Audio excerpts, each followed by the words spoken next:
ทำความดีทำไปอย่าได้คิดแล้วชีวิตจะดีดังที่หวังทำความดีทำไปอย่าได้ดังใครชิงชังอิจฉาอย่าใส่ใจทำความดีทำไปอย่าเลยละทำแล้วจะมีชีวิตที่สดใสทำความดีมีความสุขเป็นกำไรทำแล้วใจเบิกบานสำราญเอ่ยขอนอบน้อมแด่พระรัตนตรัยคือพระพุทธพระธรรมพระสงฆ์คุณพระพุทธที่สูงล้ำคุณพระธรรมที่สูงส่งคุณพระสงฆ์ที่สูงเลิศอันก่อเกิดเป็นพระรัตนตรัยขอถวายความเคารพนอบน้อมครูบาอาจารย์พระสงฆ์องค์เจ้าพระเถรานุเถระทุกรูปทุกตนวันนี้วันพุธที่20 กันยายน 2566ซึ่งตรงกับวันขึ้น6 ค่ำเดือน12เดือน12เหนือเดือน10ใต้ซึ่งเดือนนี้ก็เป็นเทศกาลตะปุพพเปตพีคือทำบุญอุทิศให้ผู้ที่ล่วงลับไปแล้วก็จะทำบุญกันในช่วงวันที่29ซึ่งตรงกับ12 เพ็งขึ้น15 ค่ำซึ่งช่วงนี้ก็เป็นประเพณีของชาวพุทธที่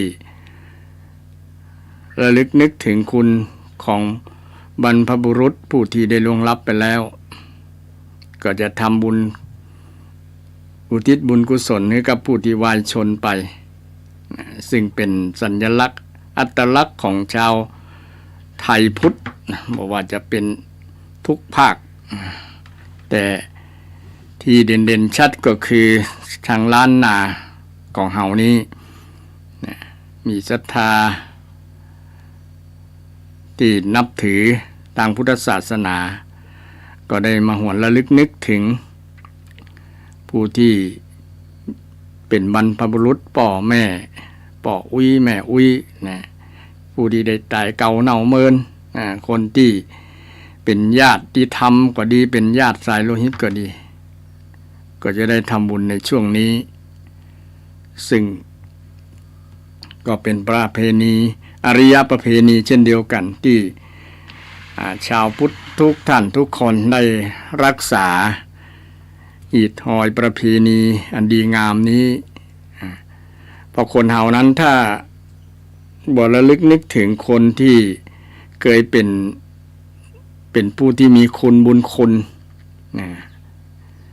โดยเฉพาะพ่อแม่คนที่มีอุปการะคุณทั้งหลายมันก็จะลืมกันถ้าบ่นึกถึงกันจะลืมก็เหมือนบ่ มันก็จะขาดความดีงามขาดความดีงามของความเป็นลูกเป็นหลานความเป็นพ่อเป็นแม่ที่มีสัมพันธ์ต่อกันในคุณงามความดีที่มีต่อกันเนี่ยมันจะสูญหายมันจะหายขาดไปนะแต่เมื่อมีประเพณี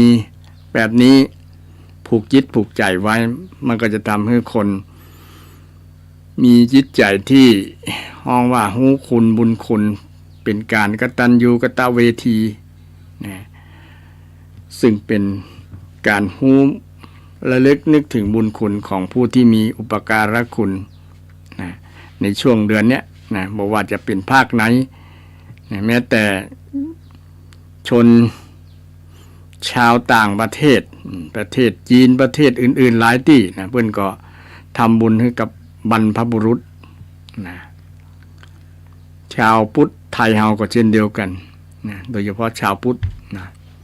อื่นๆก็เหมือนกันอาจจะเป็นศาสนาอื่นเพื่อนก็ระลึกนึกถึงคุณนะเพื่อนก็จะไปปฏิบัติตอบต่อบุพการีของเพื่อนนะอันนี้เกี่ยวกับวันประเพณีสำคัญเช่นเดียวกันครับทุกๆภาคของประเทศไทยในวันขึ้น15 ค่ำเดือน12 12เหนือ10ใต้ 12เหนือ10ใต้ก็จะมีวันทำบุญอุทิศให้กับคนที่ล่วงลับไปแล้วเพื่อน้องว่าปุปเปตภีบางที่บางแห่งก็กินตาลสลากกันบางที่บางแห่งก็ทำบุญประจำปีก็มีศรัทธาได้ตาลขันเข้าก็ดีตาลจตุปัจจัยตยทานเพื่ออุทิศส่วนบุญส่วนกุศลให้กับบุญผู้ที่มีอุปการะคุณเป็นพ่อเป็นแม่เป็นคนที่มีพระคุณนะคือเหล่านั้นคือท่านเหล่านั้นได้รับส่วนบุญส่วนกุศลก็บางอย่างบางครั้งบางทีนะก็มีคนสงสัยว่าตานไปแล้วบุญจะได้ถึงเติงคนที่เลยล่วงลับไปแล้วตานหาพ่อหาแม่เพิ่นจะได้รับกว่าก็เป็นคำตอบที่ว่าหากว่าเพิ่นยังอยู่ในวิสัยอยู่ในฐานะที่จะรับก็รับได้อยู่ในฐานะที่รับบ่ได้ก็บ่ได้รับแต่บุญกุศลบ่ได้ไปไหนก็ปิกย้อนมาหาเฮาที่เฮาทำปิกย้อนมาหาลูกหลานที่มีจิตใจกึดเติงจิตใจเป็นบุญเป็นกุศลเนี่ยกึดเติงหาบรรพบุรุษมีพ่อมีแม่เป็นต้นนะหรือว่ามีคนที่เป็นที่ฮักนะตาลให้กับคนที่เป็นที่ฮักบางครั้งกับตาลให้กับลูกกับหลานก็มีบางคนเนาะคนที่เป็นที่ฮักทั้งหลายในช่วงที่เขามีชีวิตอยู่ก็มีความผูกพันมีปฏิสัมพันธ์ต่อกันมีคุณงามความดีต่อกันนะเมื่อถ้าเขาจากไปแล้วก็มานึกเติงหานะอย่างน้อยก็ได้ความดีเกิดขึ้นกับจิตกับใจคนที่ตานถึงแม้ว่าผลบุญนั้นเขาบอกสามารถจะรู้ได้ว่าได้บ่ได้เพราะว่ามันเป็นนามธรรมเป็นสิ่งที่บ่หันด้วยตาแต่จะสัมผัสด้วยจิตด้วยใจนะสัมผัสด้วยจิตด้วยใจเป็นสัมผัสที่6เวลาเราทำบุญทำกุศลให้กับคนนะอย่างกรณีเรากึดเติงหากันเช่นคนที่ยังมีชีวิตอยู่นี่แหละอยู่ห่างกันไกลๆนะเมืองนอกเมืองนานะลูกหลานไปทำการทำงานอยู่ไกลกึดเติงหาพ่อหาแม่นะพอดีวันนั้นพ่อแม่ก็ได้ฝันกึดเติงหาลูกพอดีนี่มันเป็นเหตุประจวบเหมาะซึ่งเป็นเหตุเรื่องของจิตของใจที่เป็นกระแสนะเป็นพลังงานที่ส่งถึงหากันได้นะเช่นบางคนกึดเติงหากันนะยังหนุ่มสาวนะกึดเติงหากันนอนก็กึดเติงหากินก็กึดเติงหาแต่ฝ่ายต้องทองสองฝ่ายมีความคิดหากันแล้วก็มันจะมีคล้ายๆกระแสความคิดเติงหาเนี่ยมันมาถึงบุคคลคนที่กึดเติงหากันมันก็คล้ายๆกระแสขึ้นโทรศัพท์ขึ้นสื่อต่างๆเนี่ยเนาะมันก็บอกหันด้วยสายตาแต่ว่ามันก็มีอยู่จริง และสามารถให้เกิดเป็นภาพโดยอย่างเขาโทรศัพท์แบบหันหน้าหันตากันก็ได้เนาะเนี่ยลักษณะนั้นจิตโทรจิตของเราเนาะโทรศัพท์โทรจิตของเราเนี่ยบางครั้งมันกึดเติงหากันนะก็จิตใจมันมีพลังมีสสารพลังงานเหมือนกันหรอเป็นสสารพลังงานที่เป็นคลื่นเป็นกระแสเติงหากันได้นะเป็นพลังงานอย่างหนึ่งนะแต่มันเป็นพลังงานเป็นกระแสที่ละเอียดอ่อนที่นักวิทยาศาสตร์ทั้งหลายจะมา จะทดสอบจะพิสูจน์ยากลำบากเพราะว่ามันเล็กยิ่งกว่าปรมาณูเล็กยิ่งกว่าอย่างต่างๆ เพราะว่ามันเป็นธรรมชาติที่จะอธิบายลำบากต่อเมื่อคนนั้นได้ปฏิบัติเช่นปฏิบัติธรรมจะเข้าใจเองเนี่ยที่เป็นห้องว่าปัจจัตตังเวทิตโพวินยูหิเนี่ยคนผู้รู้เนี่ยจะรู้ได้เฉพาะตัวเก่าเนี่ยแล้วก็บ่สามารถที่มันจะอธิบายบรรยายกับคนที่บ่ได้รู้เนี่ยคือเข้าใจเหมือนคนที่ได้สัมผัสเองเนี่ย มันเป็นเรื่องลำบากเหมือนกับกินข้าวนะคนกินข้าวเนี่ยจะอธิบายรสชาติของอาหารนะเปรี้ยวหวานมันเค็มเนี่ยให้คนที่บ่ได้กินนะหรืออาหารแปลกๆอาหารรสอื่นเนี่ยจะอธิบายจะได้มันตึงมาเข้าใจนอกจากคนที่ได้ฟังการอธิบายแล้วไปทดลองเองนะไปทดลองกินเองสัมผัสเองกระทำเองถึงจะหู้มันเป็นอย่างนี้หรอนี่ฉันใดก็ฉันนั้นนะธรรมชาติธรรมะเนี่ยธรรมะที่ได้กล่าวในบทพุทธคุณธรรมคุณนะบทธรรมคุณที่พุทธิแล้วได้นำมาเล่ามาชี้แจงแสดงให้ศรัทธาท่านผู้ฟังทั้งหลายฟังเกี่ยวกับเรื่องพุทธคุณธรรมคุณสังฆคุณเนี่ยศรัทธาท่านผู้ฟังได้รับฟังกันบางคนก็ฟังบ่จบบางคนก็ฟังได้วันเดียวบางคนก็เพิ่งเปิดมาปะนี่เป็นต้นเนาะก็อยากจะสืบสาวลื้อฟื้นความหลังความเก่าที่ตอนเก่าเปลี่ยนเวลาเราดูละครเนี่ยดูละครย้อนหลังปิ๊กมาพอแฮมบางครั้งก็ลืมเหมือนกันนะบทก่อนบทต้นนะเอาบ่ได้ติดตามนะมันก็จะบ่ติดประต่อบ่ฮู้เรื่องเรามันเป็นเรื่องเป็นราวมันเป็นจะได้ขาดตอนนิยายขาดตอนละครบทขาดตอนขาด ขาดช่วงธรรมะก็เช่นเดียวกันศรัทธาก็ต้องมันฟังบ่อยๆปฏิปต่อกันถึงจะเข้าใจเพราะว่าธรรมะ โดยเฉพาะมันเป็นภาษาธรรมภาษาบาลีนะภาษาบาลีแล้วก็ต้องมาขยายความแปลเป็นภาษาไทยแฮมนะอันนี้เป็นหน้าที่ของผู้ที่จะอธิบายนะที่ได้ศึกษามาแล้วอธิบายให้เข้าใจนะเพราะว่าบาลีนั้นบางครั้งมันบ่ใช่ภาษาพ่อแม่ของเฮาซื่อเนาะ บ่ใช่ภาษาพ่อแม่ของเฮาเมื่อบ่ใช่ภาษาพ่อแม่แล้วเฮาก็บ่คุ้นเคยนะเมื่อบ่คุ้นเคยแล้วมันเป็นอุปสรรคปัญหาในการสื่อสารในการที่จะเข้าใจยากลำบาก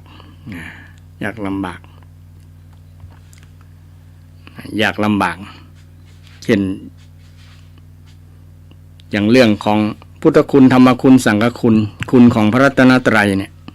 ระพุทธเจ้าสอนในทัชฌคสูตรที่พุทธบริษัททั้งหลายเนี่ยคือระลึกนึกถึงเวลาความกลัวเกิดความหวาดกลัวเกิดขึ้นในจิตใจความวิตกกังวลความสะดุ้งกลัวความขน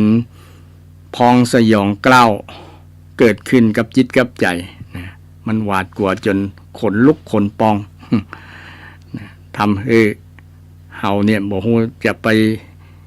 ยะอย่างก็บ่ถูกนะเพราะบ่มีที่ยึดนะเพราะพุทธองค์ก็คือยึดลักเนี่ยนะให้ใจไปยึดลักพระรัตนตรัยยึดพระพุทธพระธรรมพระสงฆ์นะยึดพระพุทธพระธรรมพระสงฆ์ยึดอย่างยึดบ่ใช่ยึดตัวบุคคลแต่ยึดความดีของท่านไอ้ความดีที่เขาเรียกว่าคุณเนี่ยนะคุณสมบัตินะคุณสมบัติสิ่งที่เป็นคุณงามความดีของพระรัตนตรัยเนี่ยนะเป็นห้องว่าคุณ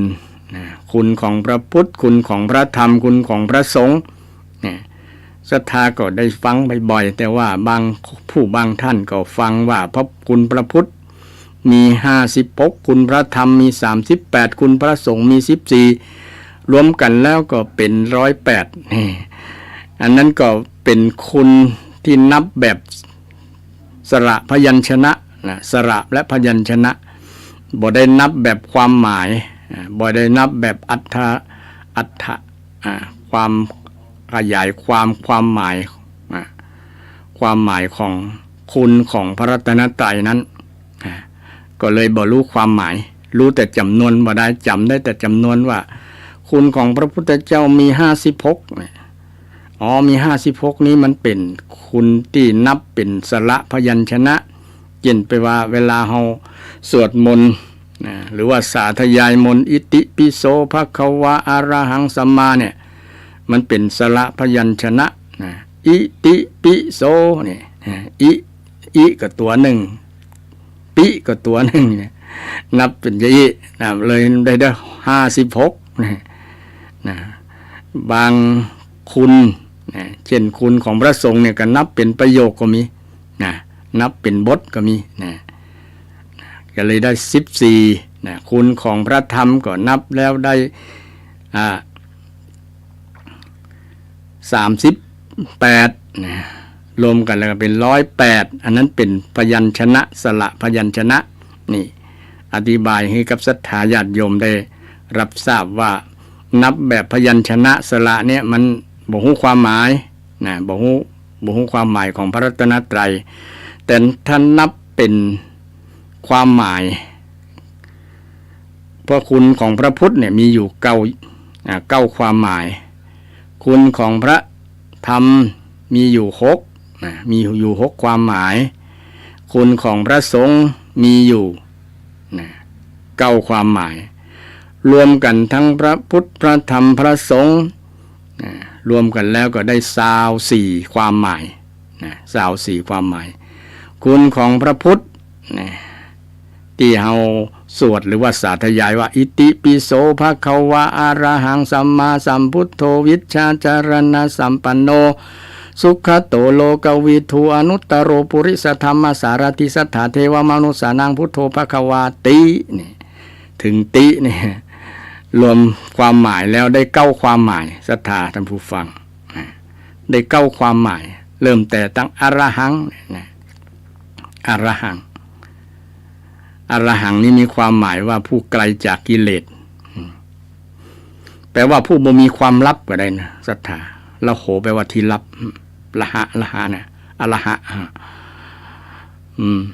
ผู้ไม่มีกิเลสผู้ห่างไกลที่เฮาได้คุ้นชินเวลาเฮาไปสวดมนต์ทำวัดสวดมนต์เนาะผู้ห่างไกลจากกิเลสห่างไกลอยู่ไกลจากกิเลสอยู่ห่าง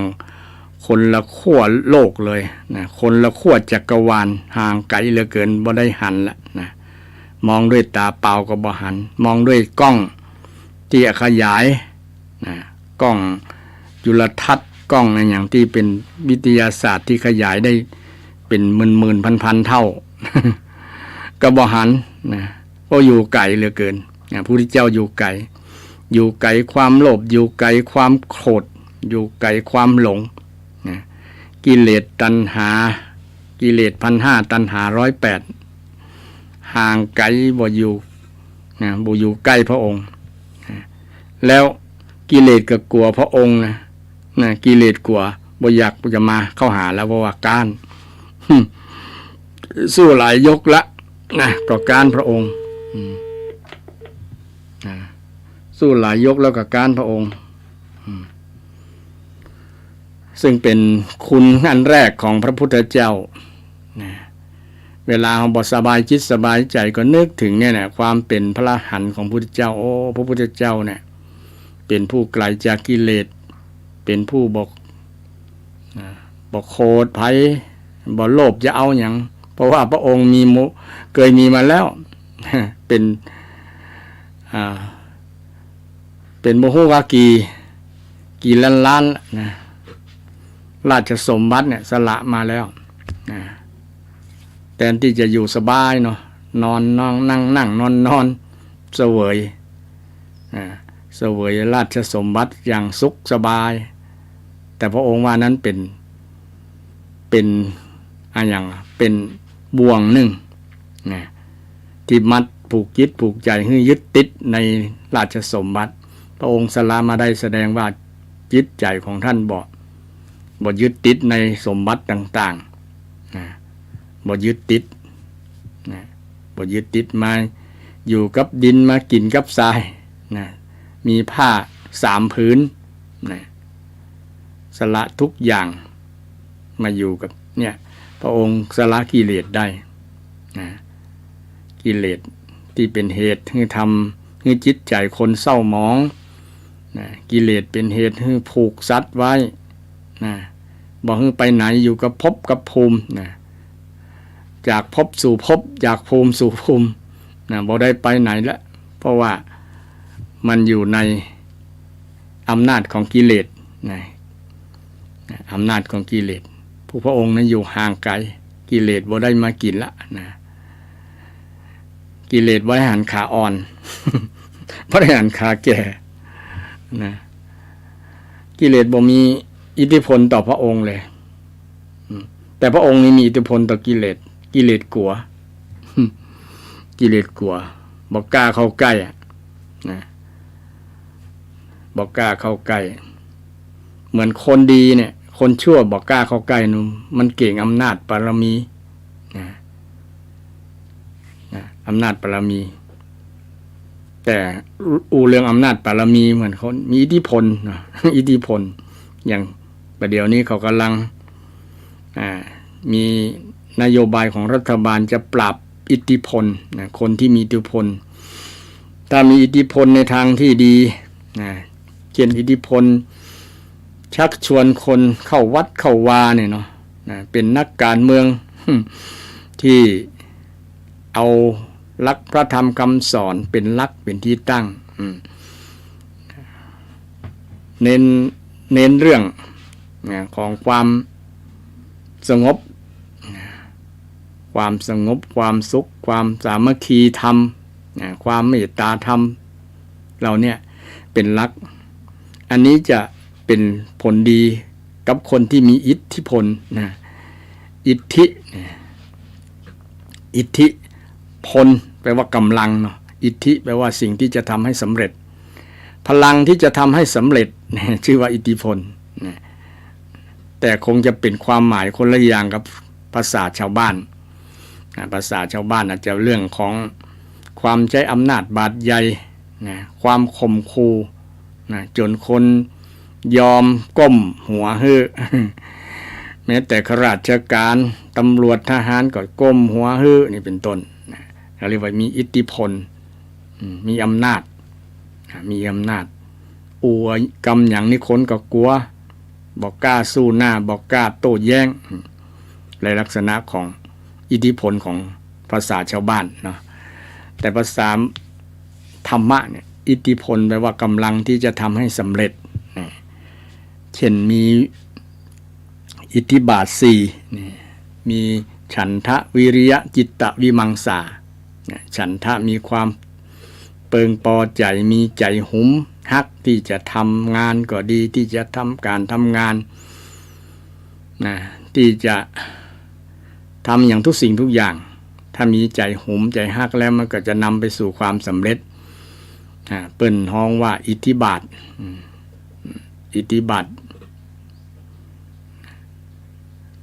ซึ่งจะเป็นสิ่งที่จะทำให้เกิดความสำเร็จเกิดความสำเร็จ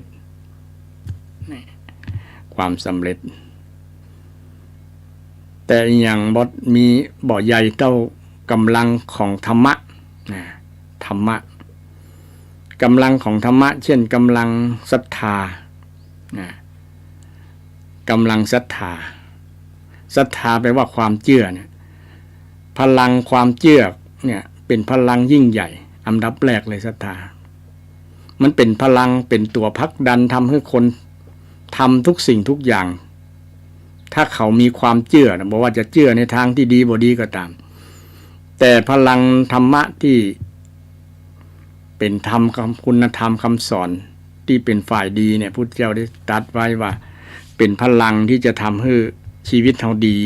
ประสบผลสำเร็จยังประโยชน์ให้สำเร็จศรัทธาสาธุปฏิทิตาศรัทธาตั้งมั่นแล้วจะนำประโยชน์สุขให้เกิดขึ้นซึ่งเป็น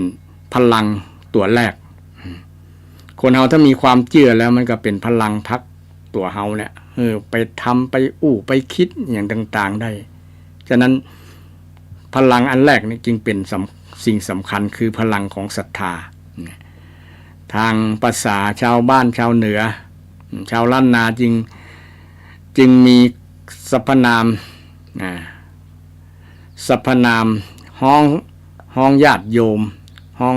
ศรัทธาเนี่ยศรัทธาขึ้นมาก่อนเลยศรัทธาแม่นั่นศรัทธาแม่นั่นศรัทธาพ่อนั่นศรัทธานั้นเนี่ยจริงเป็นภาษาบาลีศรัทธาแปลว่าความเชื่อใครมีความเชื่อนี่จะเป็นพลังเช่น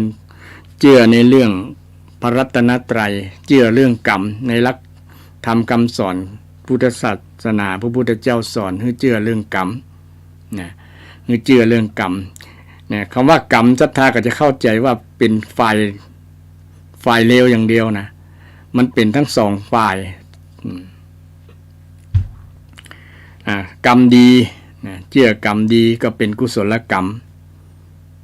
เชื่อกรรมบ่ดีก็เป็นอกุศลกรรมนี่ต้องเชื่อแบบนี้ถึงจะมีพลังโดยเฉพาะเชื่อเรื่องกุศลกรรม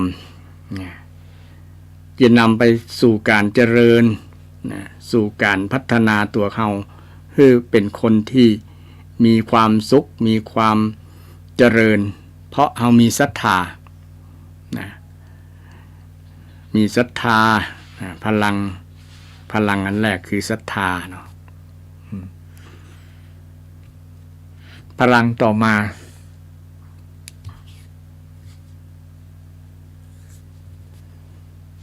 พลังต่อมา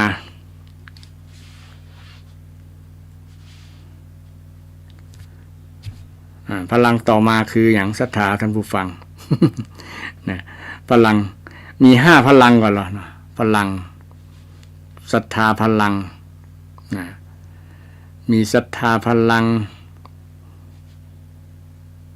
วิริยะพลังสมาธิพลังสติพลัง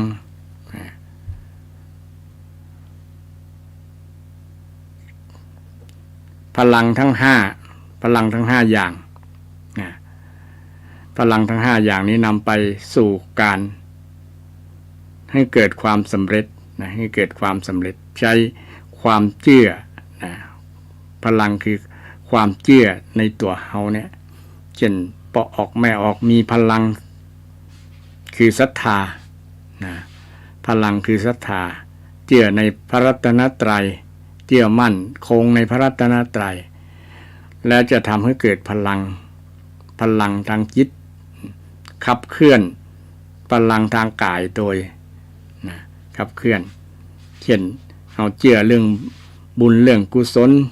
ก็พักดันให้เฮาเนี่ยได้ทำบุญได้สร้างกุศลไปวัดไปวาไปสร้างเสริมบารมีนะไปสาธยายมนต์ไปสวดกรรมฐานไปนอนวัดไปรักษาศีล5ศีล8อยู่ที่วัดเนี่ยเพราะว่าเฮามีพลังคือความเชื่อนะเชื่อในหลักธรรมคำสอนเชื่อในพระพุทธเจ้าเชื่อในพระธรรมเชื่อในพระสงฆ์นะมีความเชื่อนี้เป็นพลังของจิตใจนะนำขับเคลื่อนตัวเฮาเนี่ยไปสู่ในทางที่ดีนะเป็นพลังนะเป็นพลังอย่างหนึ่งนะอันดับแรกเลยล่ะนะทำให้เกิดพลังต่อมานะพลังต่อมาโดยเฉพาะขับเคลื่อนวิริยะพลังนะความเพียรคือพลังนะมีความเพียรมีความหมั่นนะคนเฮามีความเชื่อแล้วก็มันก็ทำให้ไปนะพักดันให้เฮาเนี่ยกระทำนะกรรมหรือว่าความคิดนะหรือว่าไปสร้างสรรค์สิ่งที่เป็นประโยชน์นะไปทำสิ่งที่เป็นประโยชน์ให้เกิดกับตัวเฮาและก็เกิดกับคนในสังคมซึ่งเป็นพลังที่เกิดขึ้นที่เราสามารถพิสูจน์ได้ว่ามันเป็นพลังจริงๆนะ ศรัทธาลองสังเกตว่ามันบ่เป็นพลังจะได้เวลาเฮามีความเชื่อแล้วเชื่อว่าจะขึ้นดอยที่สูงสุดในโลกเนาะดอยภูเขาเอเวอเรสต์ถ้าคนบ่มีความเชื่อมันก็บ่ขึ้นละมันก็ยอมการตั้งแต่ความคิดแหละความที่ว่าเชื่อตัวเก่าว่าขึ้นบ่ได้นะแต่คนที่เชื่อว่าขึ้นได้นะมันก็พักตัวถึงแม้ว่าจะขึ้นหลายๆครั้งต้องใช้วิริยะคือความเพียรหลายๆนะปฏิปต่อนะจนสำเร็จนะต้องใช้พลังหลายๆอย่างนะพลังหนุนพลังสมาธิตั้งใจเนี่ยนะถ้าบางครั้งมันมีศรัทธาแล้วมีความเชื่อแล้วมีใจหุมใจฮักมีฉันทะแล้วนะมันก็ต้องมีความเพียรมีความตั้งใจนะบางครั้งไปท้อแท้ไปท้อถอยมันก็หมดพลัง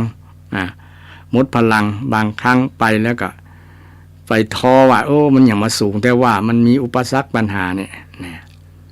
ท้อได้แต่อย่าถอยนะต้องใช้วิริยะเพียรบ่อยๆอย่างพระพุทธเจ้าของเราใช้ความเพียรนะวิริยะความเพียรเนี่ยนะได้บรรลุธรรมด้วยความเพียรมาหลายต้องใช้สั่งสมบารมีวิริยะบารมีเนี่ยนะวิริยะบารมีมาหลายกับหลายกันนะไม่ใช่ว่าทำครั้งเดียวแล้วสำเร็จแต่งานเล็กๆน้อยๆนึงก็ยอมอาศัยความเพียรบ่นักครั้งเดียวก็เสร็จก็มีนะแต่ว่างานใหญ่งานที่ต้องใช้ความเพียรนักๆหลายๆเนี่ยมันถึงจะสำเร็จนี่เรื่องความเพียรนะความเพียรในหลักพุทธศาสนาก็เป็นพลังนะเป็นกำลังฉะนั้นญาติโยม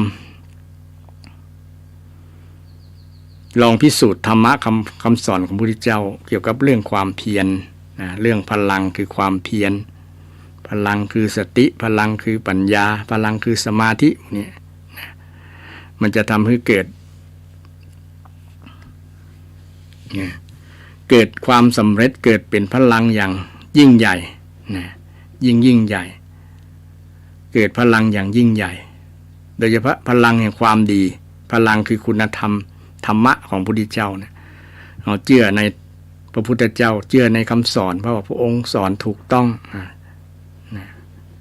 คำสอนที่พระองค์ได้สอนสวากขาโตภควตาธัมโมเนี่ยนะ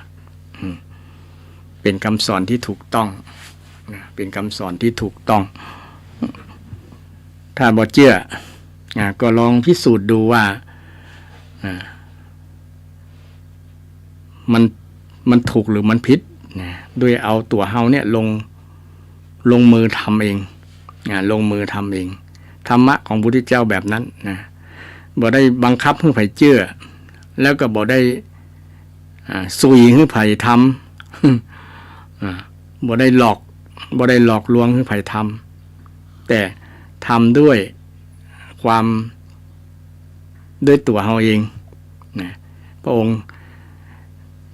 ตรัสบอกคือทำด้วยตัวของเราเองพระองค์พยายามที่จะเน้นเรื่องของกรรมการกระทำเนี่ยนะการกระทำถึงแม้ว่าพระองค์จะมีฤทธิ์มีเดชมีแสดงปาฏิหาริย์อย่างใดก็ตามแต่พระองค์สิ่งเหล่านั้นพระองค์คล้ายๆว่าบ่สรรเสริญเพราะว่ามันบ่มีที่สิ้นสุดแล้วก็มันบ่เป็นสัจธรรมนะแต่พระองค์เน้นเรื่องการกฎแห่งกรรมการกระทำนะการกระทำว่าทำไผ่ทำคนนั้นก็จะได้เองนะมันเป็นหลักความจริงที่พิสูจน์ได้ง่ายนะเช่นเรากินข้าวเนี่ยนะถ้าคุณอยากจะรู้ว่ารสเวลาเราอิ่มท้องนะกินแล้วอิ่มท้องรสชาติของอาหารต่างๆมันจะเป็นรสชาติจะใดมันมีความรู้สึกจะใดเนี่ยทดสอบเองจะรู้เองนะ แล้วจะได้ผลเองคือร่างกายผลของการกินข้าวกับร่างกายก็จะเข้มแข็งแข็งแรงนะป้องกันโรคภัยไข้เจ็บถ้าเรากินข้าวถูกสุขลักษณะตาม5 อเนี่ยกินแล้วบ่แสลงโรคอาหารบ่แสลงโรคก็กินเพื่อร่างกายแข็งแรงกินเพื่ออยู่ได้กินเพื่อยังประโยชน์ทำประโยชน์ตนประโยชน์ท่านประโยชน์สังคมนี่อันนี้เป็นธรรมคำสอนที่มีอยู่ในคุณของพระรัตนตรัยศรัทธาพระรัตนตรัยมีพุทธรัตนะเป็นต้นรัตนะแปลว่าแก้วแก้ว3 ประการไตรแปลว่า3รัตนะแปลว่าแก้วไม่ใช่แก้วที่ใส่น้ำใส่อย่างนะเป็นแก้วที่ยิ่งกว่าแก้วมุกดาแก้วอะไรอย่างต่างๆที่มันเป็นวัตถุแต่แก้วนี้เป็นแก้วใสที่ใสสว่างเป็นแก้วที่เปิ้งได้เป็นรัตนะที่เปิ้งได้จริงเปิ้งได้จริงอย่างเวลาจะเปิ้งพระรัตนตรัยอย่างที่ได้กล่าวว่าให้นึกถึงคุณนะการระลึกนึกถึงคุณเป็นห้องวัสรณะแปลว่าระลึกนึกหรือว่าแปลว่าที่เปิ้งก็ว่าเวลาเรานึกถึงก็เป็นที่เปิ้งตั้งใจแล้วนะใจเขาก็จะอยู่กับพระพุทธพระธรรมพระสงฆ์อย่างศรัทธาท่านผู้ฟังทั้งหลายส่วนมากก็จะอยู่กับพระรัตนตรัยนะเพราะว่าไปอยู่กับสิ่งอื่นมันอาจจะบ่เป็นมงคลก็ได้เช่นไปอยู่กับเสียงคนที่นินทากาเลกันจับกลุ่มแล้วก็ไปนินทากาเลกันแทนที่จะไปจิตใจอยู่กับพระรัตนตรัยอยู่กับพระพุทธอยู่กับพระธรรมอยู่กับพระสงฆ์อยู่กับพระพุทธนี่อยู่จะได้ก็อยู่ก็นึกถึงท่านว่าท่านท่านเป็นพระอรหันต์ห่างไกลจากกิเลสท่านเป็นผู้ที่ตรัสรู้ชอบได้โดยพระเองนะเปิ้นมีความเก่งมีความสามารถคือเปิ้งตัวเก่านะแต่ก่อนก็เคยเปิ้งครูบาอาจารย์นั่นแหละแต่ว่าการที่จะหลุดพ้นจากความทุกข์เนี่ยเพราะมีพระองค์คนแรกในโลกนะตรัสรู้คือรู้สัจธรรมรู้ความจริงนะจบถ้าเปรียบทางบ้านก็จบปริญญายิ่งกว่าจบปริญญาเอกนะพระองค์เนี่ยยิ่งกว่าจบปริญญาเอกคำว่าปริญญาก็มี3 ปริญญาก่อนที่อาตมาเคยเรียนมาศรัทธาตีรณปริญญาความรู้ที่จะรู้จักรู้โดยการก้าวข้าม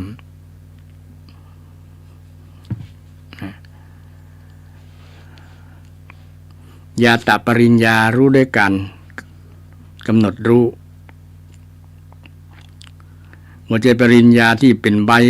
เป็นอย่างนะเป็นใบเป็นกระดาษ A4 หรือน้อยกว่า A4 สักน้อยที่เป็นใส่กรอบใส่อย่างนี่นะแล้วมีเจ้าฟ้ามหากษัตริย์หรือว่าอธิบดีมหาลัยต่างๆได้มอบให้เป็นกระดาษแต่ความรู้ทางพุทธศาสนาเป็นความรู้ที่รู้โดยเฉพาะความรู้ของพระพุทธเจ้านะเปิ้นฮ้องว่ามีวิชา3อย่างน้อยคืออาสวัคยญาณรู้การที่จะยัดจะได้ให้กิเลสมันให้มันสิ้นอาสวะสิ้นกิเลสอาสวะคือสิ่งที่มักหมมอยู่ในจิตในใจก็คือกิเลสนั่นเองกามาสวะภาวาสวะอวิชชาสวะเนี่ยอาสวะคือกิเลสที่มันทำให้คนอยู่มักหมมอยู่ในจิตในใจเป็นอาสวะเป็นห้องอาสวะพระพุทธองค์นี้หูนี่แหละตรัสรู้ดีตรัสรู้ชอบรู้ว่าอันนี้เป็นบาปอันนี้เป็นกุศลอันนี้เป็นอกุศล นี้เป็นบุญเป็นบาปนี่นะอันนี้เป็นโทษอันนี้เป็นประโยชน์อันนี้บอกเป็นประโยชน์นี่เปิ้นรู้จักแยกแยะที่ห้องว่าเป็นพระกวาผู้แจกแจงธรรมะแจกแจงธรรมะศรัทธาท่านผู้ฟังนะ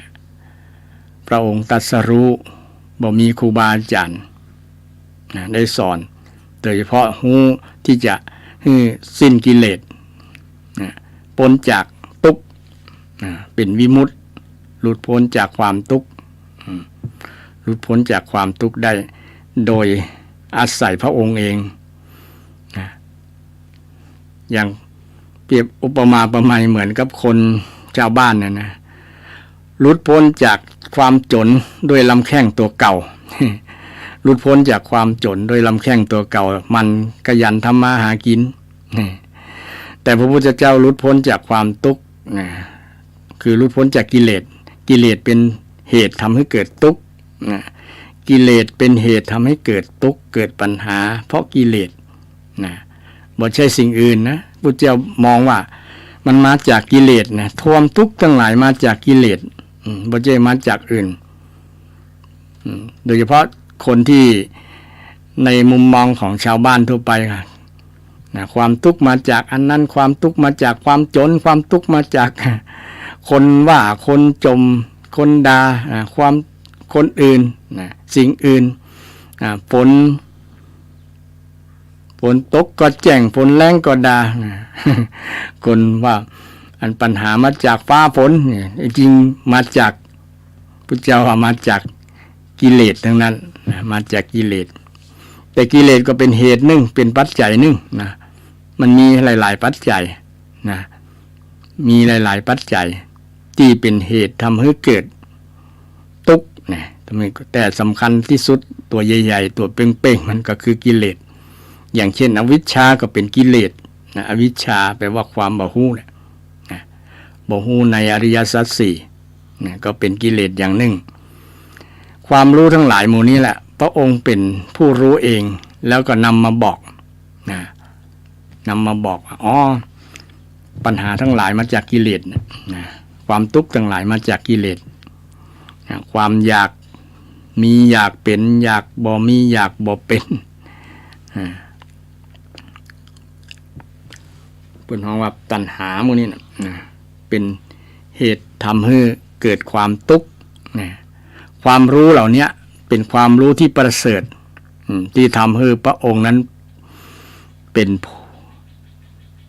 นผู้ที่ได้ขนานนามว่าพระสัมมาสัมพุทธเจ้าคือผู้รู้ตรัสรู้เองได้โดยชอบได้โดยชอบได้โดยถูกต้องเลยได้โดยถูกต้องแล้วพระองค์ก็นำมาบอกไผอยากพ้นทุกข์ก็ทำตามที่เขาบอกนี่เนอะเพราะว่าเขามีประสบการณ์มาแล้วชนะกิเลสมาแล้วด้วยวิธีนี้คนแต่ก่อนชนะกิเลสด้วยทรมานตัวเก่าก็มีนักเนาะเช่นลัทธิอื่นๆอดข้าวอดน้ำก็จะทรมานกิเลสให้กิเลสมันตายไปตัวนะจริงๆตัวเก่าจะตายก่อนกิเลสบ่โหนะ แต่พระองค์ได้ยึดหลักเอามัชฌิมาปฏิปทาพระองค์ว่ามันตัวเนี้ยตัวสำคัญคือใจเนี่ยนะใจที่มีกิเลสเนี่ยน่าจะได้ให้ใจมันอิสรภาพเป็นอิสรภาพบ่ตกเป็นทาสแห่งกิเลสถ้าใครมีใจเป็นอิสระอิสระแปลว่าเป็นใหญ่นะอิสระชนผู้เป็นใหญ่อิสระเสรีไม่มีใครจะมาบีบบังคับที่สำคัญบ่มีกิเลสมาบีบบังคับถึงวันนี้เฮาถูกกิเลสบีบบังคับศรัทธาท่านผู้ฟังส่วนนักส่วนหลายนะกิเลสมันสั่งมากิเลสสั่งมาความโลภสั่งมาความโกรธสั่งความโกรธสั่งก็คือว่าคนนั้นคือด่าคนนั้นคือฆ่าคนนั้นอย่างเป็นข่าวถึงวันนี้ยังบ่หายเด้อก็กำนันนกกำนันเนี่ยเนาะอันนี้ก็มาจากกิเลสสั่งคือความโลภความโกรธความบ่พอใจสั่งฆ่า สารวัตรแบงค์นี่สารวัตรน้ำดีที่เป็นคดีอยู่ถึงวันเนี่ยเนาะกระทบกระทั่งกระเทือนในวงศรีกากีในวงตำรวจนะตำรวจก็เดือดร้อนกันไป นะกำลังเป็นเรื่องเป็นราวอยู่ในคดีกันนะอันนั้นเป็นเรื่องของกรรมเช่นเดียวกันตาแล้วก็เป็นเรื่องของกิเลสนั่นแหละความโลภความโลภความอยากนะจริงอาตมาก็มองว่ามีเหตุผลหนึ่งที่ทางหน่วยข้าราชการเปิ้นว่าข้าราชการที่ทุจริตคอร์รัปชันเนี่ยเพราะว่าเงินเดือนมันน้อยเช่นเงินเดือนระดับเป็นนายพันแล้วยัง10,000-20,000นี่มันบ่พอค่าภาษีสังคมคือลูกคือหลานไปเล่าเรียนก็ยังบ่พอนะมันต้องมีปรับเงินเดือนขึ้นกว่านั้นนะมันเปิงมันสมมันก็เลยมีเป็นช่องว่างให้คนทุจริตคอร์รัปชันนะเขาให้เหตุผลมาจันฟังแล้วก็มีเหตุผลน้อยนึงแหละเนาะแต่ว่าถ้าคนบริสุทธิ์จริงๆนะคนบ่ทำจริงมันก็อยู่ได้นะอยู่ได้ด้วยเศรษฐกิจพอเพียงนะพอตัวก็อย่าไปดิ้นรนจนเอาตัวเก่าเปรียบเทียบกับคนอื่นเขามีรถมีบ้านก็อยากมีรถมีบ้านเหมือนเขาก็เลยกู้หนี้ยืมสินกันอย่างคณะครูเนี่ยเป็นว่าครูในเมืองไทยเนี่ยเป็นหนี้เป็นสินอันนี้บ่ได้เล่าขวัญคณะครูแต่ว่าเล่าความเป็นจริงนะบางครั้งหันเปิ้นมีรถมีบ้านนะก็กู้เงินสหกรณ์ครูอย่างครูเดี๋ยวนี้ครูมีหนี้มีสินนักนะมีหนี้มีสินนักหนี้สินยาวเลย30 ปีจนเกษียณนะจนเกษียณกระบอกเสี่ยงเด้อบางคนนะยาวขนาดนั้น30 ปี30 กว่าปีก็มีนะคือเขาหักเงินเดือนไปในตัวหักค่าผ่อนบ้านค่าผ่อนรถค่าอันสปะอย่างนะยิ่งมีลูกมีหลานหลายคนก็ต้องค่าใช้จ่ายนักนะก็เลยเป็นปัญหาเรื่องการบริหารเงินนะเรื่องหนี้เรื่องสินพวกนี้นะวันเรื่องข้าราชการช่วงนี้ก็เป็นช่วงที่ศรัทธาผู้ทำงานราชการก็ช่วงนี้ไว้เกษียณเนาะเกษียณนะเป็นวัยเกษียณช่วงเกษียณเดือนกันยาจะได้ลาแล้วบอกว่าเตรียมใจก่อนลาเตรียมอย่างเตรียมตัวก่อนไปเตรียมใจก่อนออกเตรียมบอกก่อนลาเตรียมปัญหาถ้ามีเตรียมทำความดีต่อไปเตรียมใจเป็นสวนะสวก็คือผู้สูงวัยนะผู้สูงด้วยวัยผู้สูงด้วยวุฒิผู้สูงด้วยคุณผู้สูงด้วยค่านะสูงวัยนะซึ่งเป็นผู้ที่มีประสบการณ์บางคนก็ต้องทำใจลำบากละนะเคยทำการทำงานบ่ง่อมละมาอยู่บ้านก็ยังบ่ง่อมบางคนที่มีความขยันติดตัวเนาะมาทำงานอดิเรกอยู่บ้านทำเศรษฐกิจพอเพียงทำอย่างไร่นาโมเดลอย่างนะถนนไม่ใช่ถนนสุมาไปนะเปิดห้องว่าลืมไปเนี่ยนี่คืออยู่แบบพอเพียงแบบคำสอนของในหลวงร.9เนาะซึ่งในหลวงร.9ก็เอาหลักธรรมคำสอนในพุทธศาสนานั่นแหละมาประยุกต์เกี่ยวกับเรื่องเศรษฐกิจพอเพียงก็คือสันโดษนั่นแหละนะแต่เรื่องสันโดษก็ต้องอธิบายแหมบางคนแปลว่าสันโดษแปลว่ามักน้อยแหมเนี่ยศรัทธาว่าสันโดษกับมักน้อยคนละอย่างมักน้อยก็คือมักน้อยนะสันโดษก็คือความยินดีพอใจในสิ่งที่ตนมียินดีในสิ่งที่ตนได้เนี่ยคือสันโดษอยู่ในสถานะอย่างกับยินดีเช่นเป็นตู้เจ้าก็ยินดีในตู้เจ้าไปยินดีกับศรัทธานะยินดีในความเป็นฆราวาสก็ต้องละผ้าจีวรนะต้องสละผ้าจีวรไปถ้าไปยินดีกับความเป็นฆราวาสยินดีในความเป็น ตุเจ้าก็อยู่ในเนี่ยโอ้เป็นตุเจ้าก็ดีละสบายจิตสบายใจบ่มีลูกบ่มีเมีย บ่มีภาระอันยังนะจะมีภาระดูก็คือดูใจตัวเก่ารักษาใจตัวเก่าบ่ให้ตัวใจตัวเก่าเนี่ยตกเป็นธาตุของกิเลสนี่มีหน้าที่แต่ตุเจ้าต้องคัดเกลาจิตใจคัดเกลาจิตใจตัวเก่าบ่คือจิตใจตัวเก่าไปตกเป็นธาตุของกิเลสระมัดระวังก็นึกถึงพระรัตนตรัยเช่นเดียวกันนึกถึงพระพุทธเจ้าอย่างที่ได้กล่าวมาพระพุทธเจ้าได้ตรัสรู้ชอบได้โดยพระเองอรหังสัมมาสัมพุทโธวิชชาจรณะวิชามีวิชา3วิชา3วิชา3จตุปาตญาณปุเพอนุวาสาสติญาณก็คือระลึกชาติได้ระลึก1ชาติ2ชาติไปถึงหลายๆชาติที่ในอดีตที่ผ่านมานึกได้ระลึกได้ระลึกชาติได้เป็นวิชา1ในวิชา3จตุปัฏฐญาณอันนี้รู้การภาษาชาวบ้านก็คือรู้ว่าจะเกิดจะตายนะจุติแปลว่าเคลื่อนนะคือตายเนาะตายแล้วจะเกิดไหนอุบัติจุดจตุปาตญาณก็คือรู้จุติและอุบัติอุบัติก็คือเกิดจุติก็คือตายจุติคือเคลื่อนแปลว่าเคลื่อนการเคลื่อนการเกิดการตายของคนเนี่ยฮู้ว่าคนนั้นจะตายเป็นยังเนี่ยนะพระพุทธเจ้าฮู้มีญาณอันนี้มีความรู้อันนี้ในญาณในความรู้3วิชา3ที่สำคัญอาสวัคยญาณเนี่ยเป็นญาณที่บ่มีสาวกคนใดเหมือนพระพุทธเจ้าต้องอาศัยประสบการณ์การเรียนรู้จากพระพุทธเจ้าถึงได้มีความรู้ที่จะไปประพฤติปฏิบัติไปคัดเก่าตัวเก่าให้พ้นจากกิเลสมีพระพุทธองค์รูปเดียวท่านเดียวเท่านั้นในโลกที่รู้ก่อนเปิ้นอาสวัคยญาณญาณที่รู้ที่จะทำให้กิเลสหรือว่าอาสวะเนี่ยบอกว่าจะเป็นกามาสวะภวาสวะอวิชชาสวะเนี่ยสิ้นไป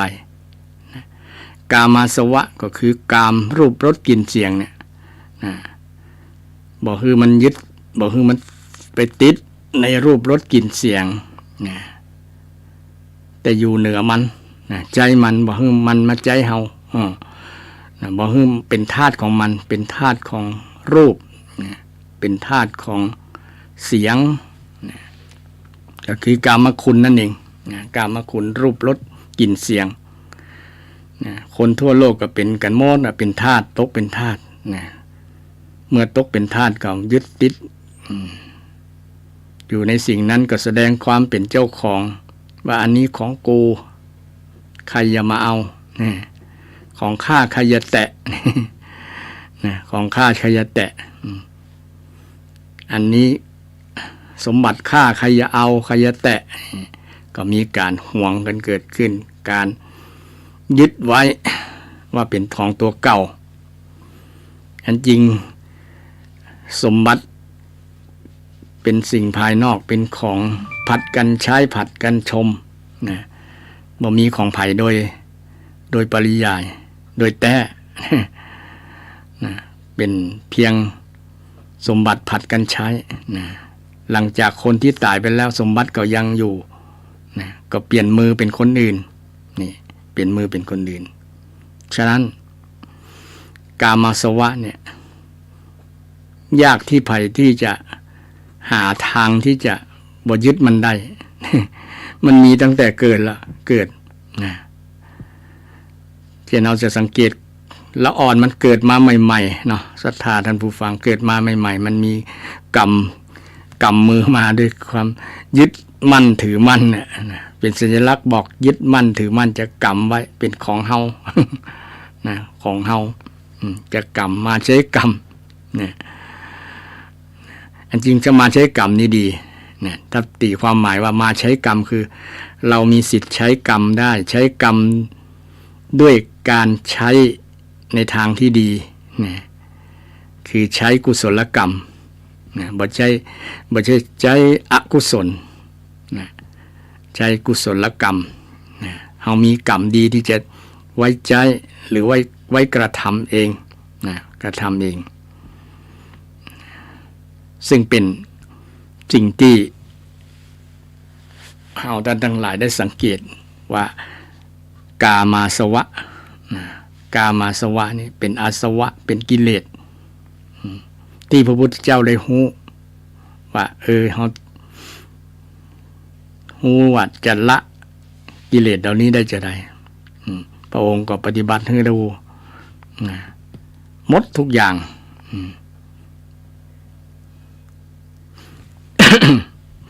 เป็นเบญจกามคุณ ขอโทษขออภัยที่ไอออกใหม่ ที่ไอออกใหม่นี่เล่าเรื่องของคุณของพระรัตนตรัยแบบทดสอบความจำฟื้นความเก่าเล่าความหลังเพื่อให้จดจำอู้บ่อยๆบางครั้งอู้บ่อยๆก็ยังลืมเพราะว่ามันเป็นอนิจจานะสัญญาอนิจจาความจำไม่เที่ยงนะศรัทธาฟังนาทีนี้นะนาทีหน้าก็ลืมแล้วเป็นต้นนะเพราะว่ามันเป็นอนิจจังความจำนะสังขารของเรานะมันเสื่อมมันบอกเป็นนิรันดร์มันบอกเป็นอมตะนะมันเสื่อมนอกจากผู้ที่ฝึกคือมีสติตลอดนะถึงจะจำได้เช่นพระอรหันต์เพิ่นจะจำได้ตลอดจำได้หลายอย่างพระพุทธเจ้าของเราเพิ่นมีญาณรู้นะคือมีสติเนี่ยเพิ่นมีสติครบบริบูรณ์สมบูรณ์นะเพิ่นก็เลยจำอดีตชาติได้ที่เพิ่นว่าปุพเพนิวาสานุสติญาณนะแล้วก็โยงมาถึงเรื่องรู้ความเกิดความตายตายแล้วเกิดใครจะไปเกิดเป็นยังก็ฮู้ได้เพราะว่าจำอดีตชาติก็มันก็สืบเนื่องต่อมาถึงรู้ว่าใครจะเกิดตั้งใดใครจะเกิดไปเป็นยังใครจะตายเมื่อใดก็ฮู้เพื่อนน้องว่าจตุปาตญาณจุตูปาตญาณจุตูปาตญาณญาณที่หูจักจุติและอุบัติก็คือเกิดจุติก็คือตายหรือว่าเคลื่อนแปลว่าเคลื่อนเคลื่อนก็เคลื่อนจากภพนี้ไปสู่ภพนี้นี่อันนี้เป็นความรู้ที่เพิ่นว่าวิชชา3ของพระพุทธเจ้าวิชชาและจรณะแปลว่าความประพฤติประพฤติพระพุทธเจ้านี้มีความประพฤติที่ดีมากๆความประพฤติที่ดีจรณะ15โอ้แต่ว่านั้นยาวเป็นชั่วโมงก็บ่แล้วศรัทธาก็จำเพียงว่ามีจรณะที่งดงามของพระองค์เนี่ยเป็นแบบอย่างเป็นต้นแบบที่ดีของพุทธบริษัททั้งหลาย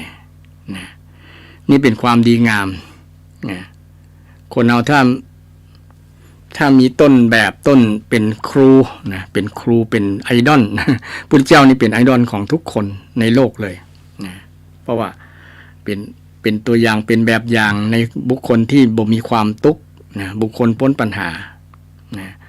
เวลามีปัญหาก็นึกถึงพระพุทธเจ้านึกถึงปัญหาทุกอย่างเนี่ยเมื่อนึกถึงพระพุทธเจ้าแล้วมันจะสบายใจมันจะเบาใจโอ้พระพุทธเจ้าก็มีข้อเปรียบเทียบเป็นมีบุคคลต้นแบบบุคคลแบบอย่างที่เราได้นึกถึงก็คือพระพุทธเจ้าเนี่ยเวลานึกถึงแล้วมันจะสบายใจอาจจะได้นึกถึงว่าพระพุทธเจ้าเปิ้นก็มีครบเปิ้นยังมาบวชเปิ้นยังมาบวชสาเหตุที่เปิ้นมาบวชเพราะว่าเปิ้นต้องการจะบรรลุเป็นพระพุทธเจ้าตรัสรู้พ้นจากกิเลสพ้นจากทุกข์ถ้าอยู่ใน เป็นเจ้าฟ้ามหากษัตริย์นี่บ่บรรลุแน่นอนนะบ่ตรัสรู้เป็นพระพุทธเจ้าแน่นอนเพราะว่ายังยึดติดในราชสมบัติอยู่ยังยึดติดในความสุขเสวยสมบัติในความเป็นพระมหากษัตริย์พระเจ้าจักรพรรดินะจะบ่ไปไหนได้อยู่ที่ในพระราชสำนักนะแต่พระองค์สละได้เนี่ยถือว่าจิตใจ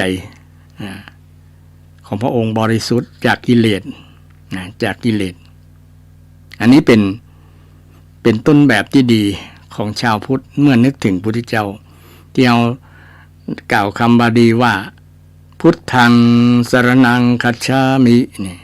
นึกถึงส่วนนี้ญาติโยมพุทธังสรณังคัจฉามินึกถึงพระอรหันต์พระพุทธเจ้าเป็นพระอรหันต์ไกลจากกิเลสนึกถึงพระพุทธเจ้าตรัสรู้เองตรัสรู้เองโดยบ่มีครูบาอาจารย์สอนรู้ดีรู้ชอบมีวิชชาจรณะสัมปันโนถึงพร้อมด้วยวิชชาจรณะเนี่ยนึกถึงส่วนนี้วิชชาจรณะสัมปันโนสุขโตเสด็จไปดีแล้วความหมายเสด็จไปดีแล้วก็คือนิพพานแล้วนิพพานเนี่ยไปดีภาษาชาวบ้านก็คือตายดีตายดีตายได้เป็นพระพุทธเจ้าแต่ความเป็นพระพุทธเจ้าบ่ได้ตายพุทธะเนี่ยยังมีเป็นธรรมธาตุเป็นธรรมชาติเป็นธรรมธาตุอย่างหนึ่งที่อยู่ในบทที่ธรรมนิยามมสูตรนี่นะธรรมทิฏฐตาธรรมนิยามตาเนี่ยอุปาทาวาตถาคตานังอนุปาทาวาตถาคตานังทิตาวสาธาตุเนี่ยธาตุธรรมธาตุเนี่ยนะถึงพระพุทธเจ้าตถาคตบอกเกิดหรือจะเกิดก็ตามธรรมธาตุนี้ก็ยังมีอยู่ยังมีอยู่ยังมีอยู่ธรรมธาตุแต่ธรรมธาตุนี้พระพุทธเจ้าเจอก่อนไผในโลกเลยตรัสรู้เป็นพระสัมมาสัมพุทธเจ้านี่เขาก็นึกถึงพระพุทธคุณพระพุทธเจ้าในศรัทธาเวลาเขาบ่สบายใจหวาดกลัววิตกกังวลนี่พุทธเจ้านึกถึงเป็นสรณะที่เปิ้งต่างจิตต่างใจของชาวพุทธได้จริงๆญาติโยมนึกถึงแต่เขาไปนึกถึงอย่างเวลามีปัญหานึกถึงเรา นึกถึงสิ่งที่จะทำให้มันลืมปัญหามันก็นึกถึงสิ่งที่มันบ่เป็นมงคลบางครั้งเนาะไประบายด้วยยาเสพติดไปแก้ปัญหาด้วยยาเสพติดไปแก้ปัญหาด้วยทางอื่นที่บ่ใช่ทางมัชฌิมาปฏิปทาบ่ใช่คำสอนของพุทธเจ้ามันนอกคำสอนก็เลยเพิ่มปัญหาแทนที่จะหมดปัญหาก็เลยเพิ่มปัญหานี่ฉะนั้นเราจะเป็นชาวพุทธก็หวนมาเรื่อยๆนึกถึงเนี่ยเวลามีปัญหานึกถึงพุทธเจ้าก็ได้สอนไว้นึกถึงพระพุทธนึกถึงพระธรรมนึกถึงพระพุทธก็ที่กำลังอธิบายมาว่าคุณของพระพุทธเจ้าเนี่ยโดยความหมายมี9อย่างเนี่ยศรัทธาท่านผู้ฟังจำไว้เลยมี9อย่างอรหังเนี่ย1อรหัง2สัมมาสัมพุทโธ3วิชชาจรณะสัมปันโน4สุขโต5โลกวิทู6อนุตตโรปุริสธรรมสารถิ7สัทธาเทวมนุษสานัง8พุทโธ9ภควาเนี่ย9อย่าง9ความหมายนี้ศรัทธา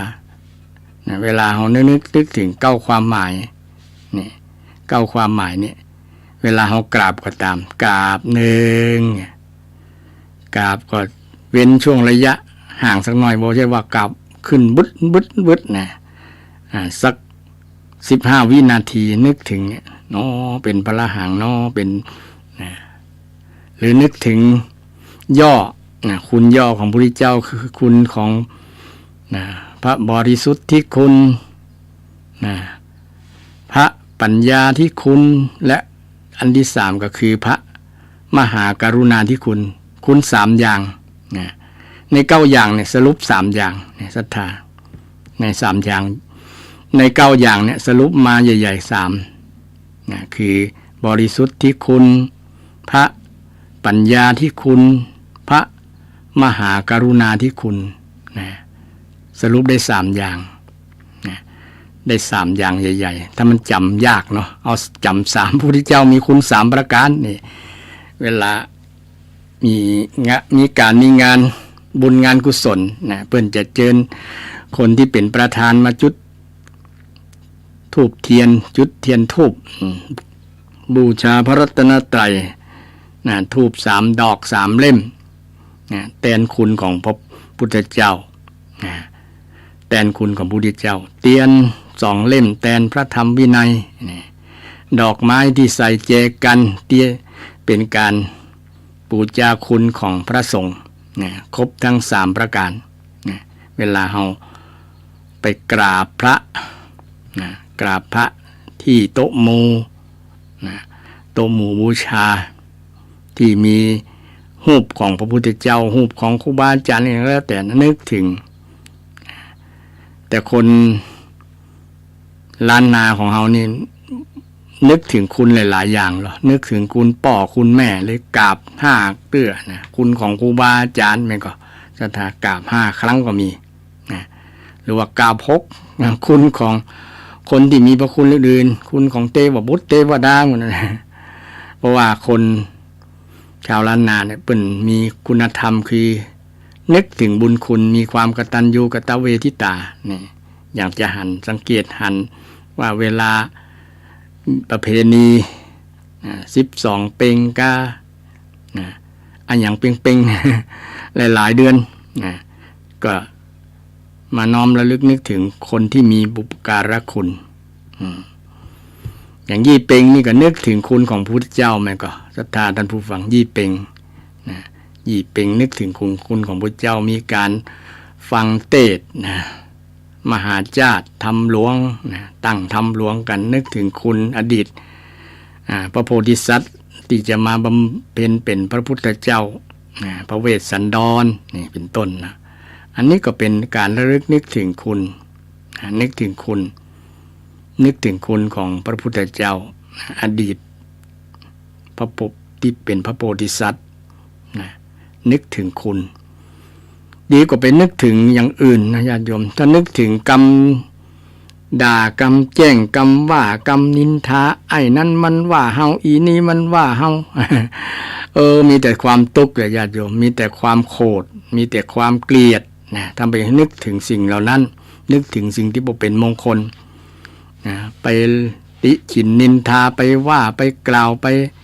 อย่างสปะอย่างที่มันทำให้จิตใจมันขุ่นมันมัวมันหมองนะ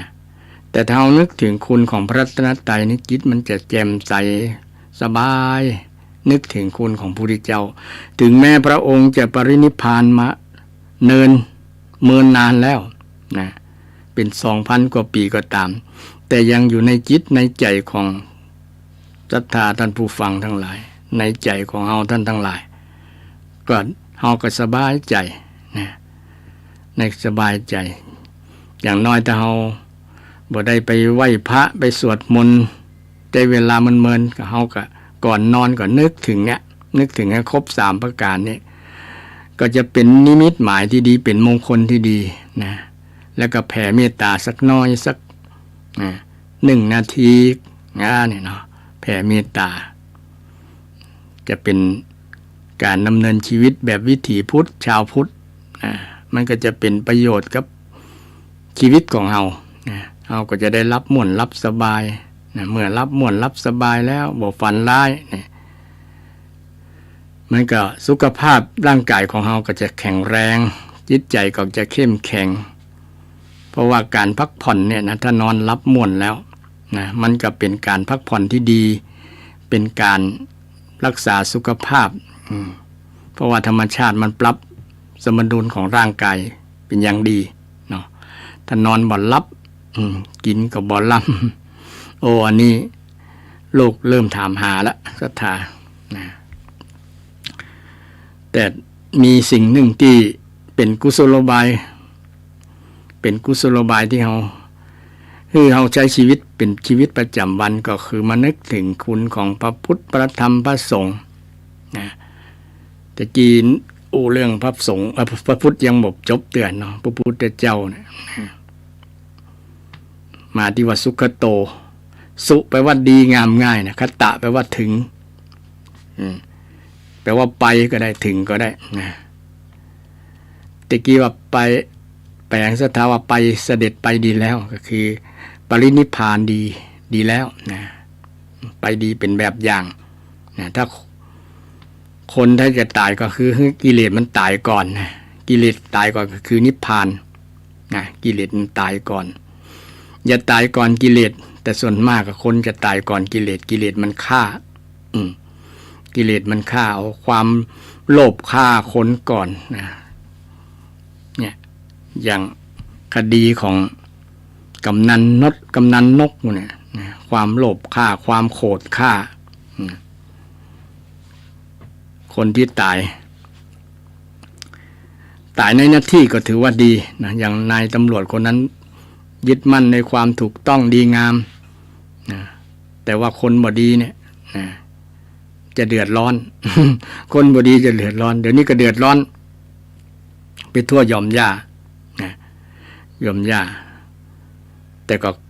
ผลกรรมนะมันมีเหตุมีปัจจัยให้ต้องมาฆ่ากันเนาะต้องมีเหตุมีปัจจัยบ่ใช่ว่าอยู่ๆจะมาฆ่ากันมันต้องมีเหตุมีปัจจัยทำให้เกิดคดีนี้เกิดขึ้นเนี่ยมันก็ชี้หันว่าคนเฮามันห่างเหินจา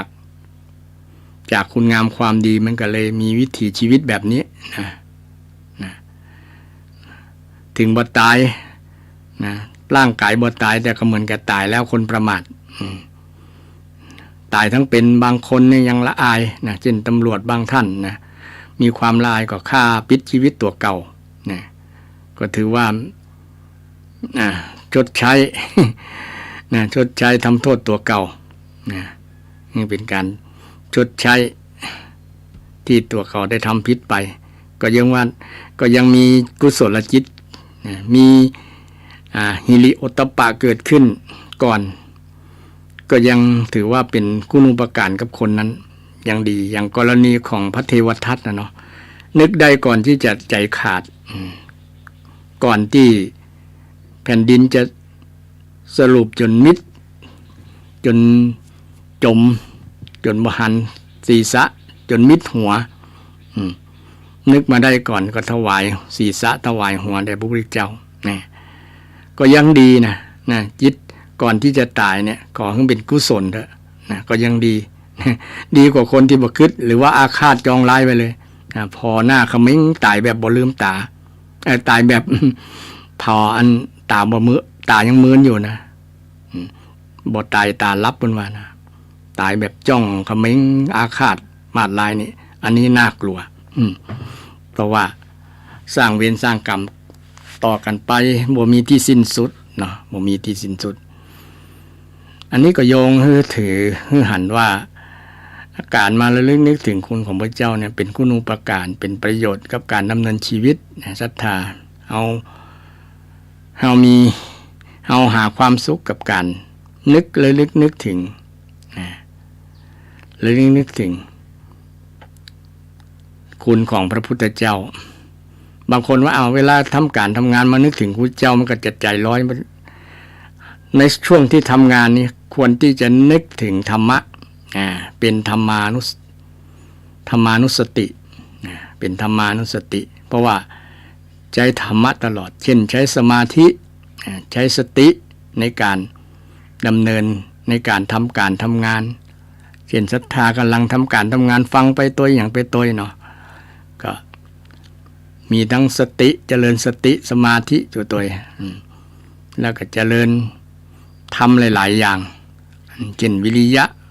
มีความเพียรทำไปติดต่อบ่ละบ่ซะบ่วางมีความเพียรวิริยะความเพียรตัวอันนี้เป็นธรรมะนึกถึงธรรมะเวลาเอามีปัญหาในการทำงาน ทำการทำงานมีปัญหาเราก็ควรนึกถึงธรรมะนี่คำสอนของพระเจ้าเวลาเรามีปัญหาเกี่ยวกับการทำงานเนี่ยเอาธรรมะข้อไหนไปใช้ได้เนี่ยมันก็มีคำตอบอยู่ในนั้นมดศรัทธานะคำตอบนะเป็นคำตอบสุดท้ายเลยเป็นคำตอบสุดท้ายเช่นบางคนทำงานบ่สำเร็จเนี่ยมันขาดธรรมะข้อไหนฮะพระพุทธเจ้าก็แนะนำว่าคนที่เวลาทำการทำงานบ่สำเร็จเนี่ยควรที่จะเจริญอิทธิบาท4นะอิทธิบาท4ก็คือฉันทาวิริยะจิตตวิมังสาฉันทะก็คือความพอใจนะความชอบหรือว่าจิตใจหุ่มทำงานตามตัวเก่าเวลาเนี้ยการงานเนี่ยใจหุ่มก็ใจทำงานก็บางคนสักว่าแต่ทำนะบ่มีใจจะทำแต่ว่าทำเพื่อต้องการเงินนะต้องการเงินแต่ว่างานเนี่ยบ่สนใจละมันจะเป็นจะได้มันจะดีบ่ดีมันจะสำเร็จบ่สำเร็จก็แล้วแต่บ่ใช่งานกูบ่ใช่ของกูอย่างประมาณนั้นขอให้ได้จังอย่างเดียวเนี่ยแสดงว่าบ่มีใจทำงานก็เลยออกมาบ่ดีบ่สำเร็จขาดฉันทะขาดฉันทะขาดฉันทะทุกอย่างมีฉันทะเป็นเริ่มต้นฉันทะโดยเฉพาะกุศลฉันทะคือความชอบในสิ่งที่ดีทำดีพูดดีคิดดีนะเพื่อนน้องก็กุศลฉันทะเนาะถ้าบ่มีนี้แล้วก็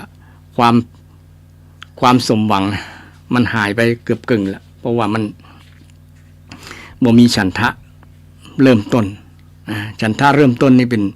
ธรรมะที่ควรระลึกนึกถึงเวลาเราทำไปแล้วทำบ่ติดต่องานก็บ่สำเร็จท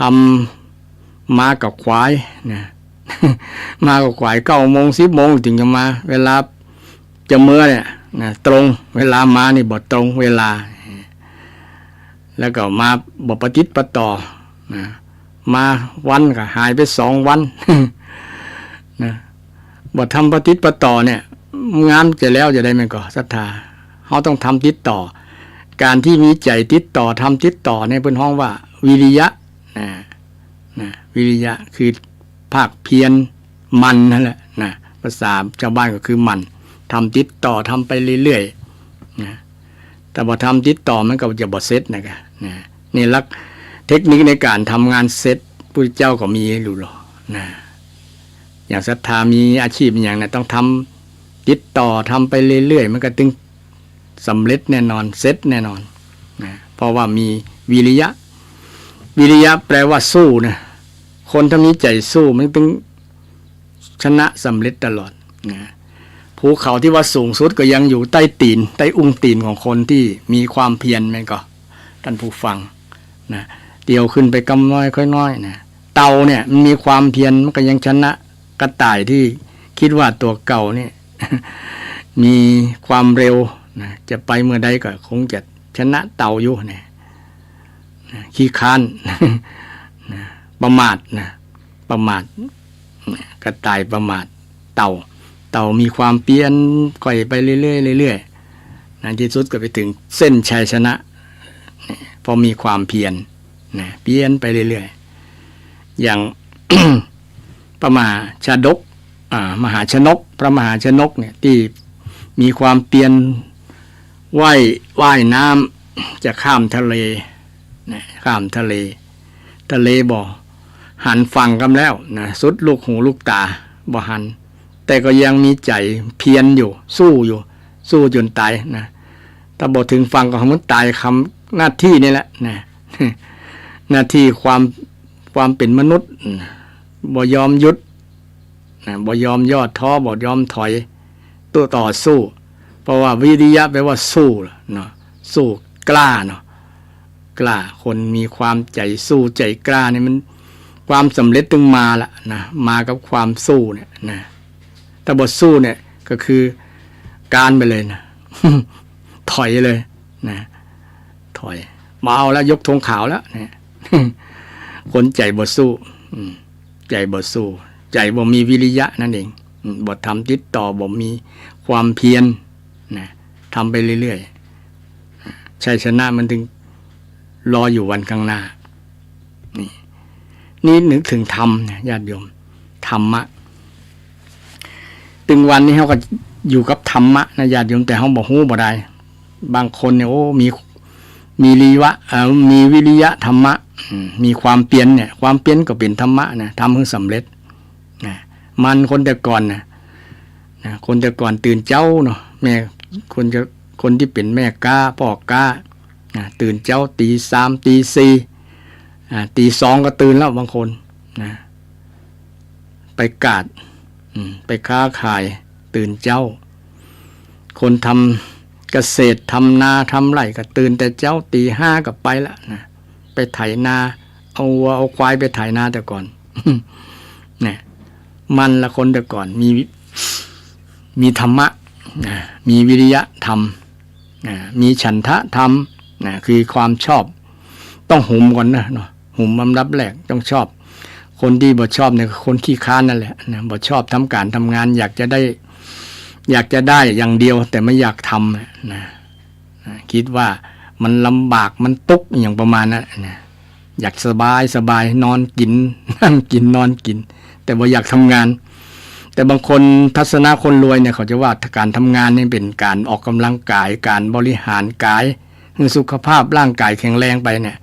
เปิ้นมีวิสัยทัศน์ต่างกับคนที่ขี้ค้านคนที่ขี้ค้านอยากจะได้เงินอย่างเดียวแต่บ่อยากทำงานอยากจะได้นักๆเนี่ยแบบได้แบบลอยมา อย่างถูกหวยเลยเบอร์อย่างประมาณนั้นน่ะคนขี้ค้านแต่คนหมั่นคนขยันเนี่ยเปิ้นถึงโอ้วิริยะนี่วิริยะธรรมนี่ถึงเต็มร้อยเลยนะเต็มร้อยคนที่รวยทั้งหลายเนี่ย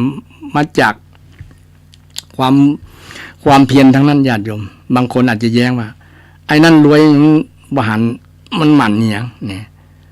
แต่บางคนรวยนี้บ่ได้หมายถึงว่า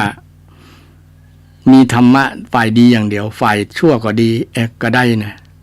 เปิ้นฮ้องว่ามิจฉาวิริยะมิจฉาวิริยะวิริยะแบบผิดเช่นขโมยเนาะมันไปปล้นมันเพี้ยนไปงัดไปแงะไปตัดโอ้มันใจความเพียรเหมือนกันเด้อนะใจสติปัญญาไงแต่เป็นมิจฉาปัญญามิจฉาสติไม่มิจฉาวิริยะนะมันไปใช้ผิดนะใช้ธรรมะที่เป็นฝ่ายอธรรมบ่ใช้เป็นฝ่ายสัมมานะสัมมาฉันทะสัมมา วิริยะ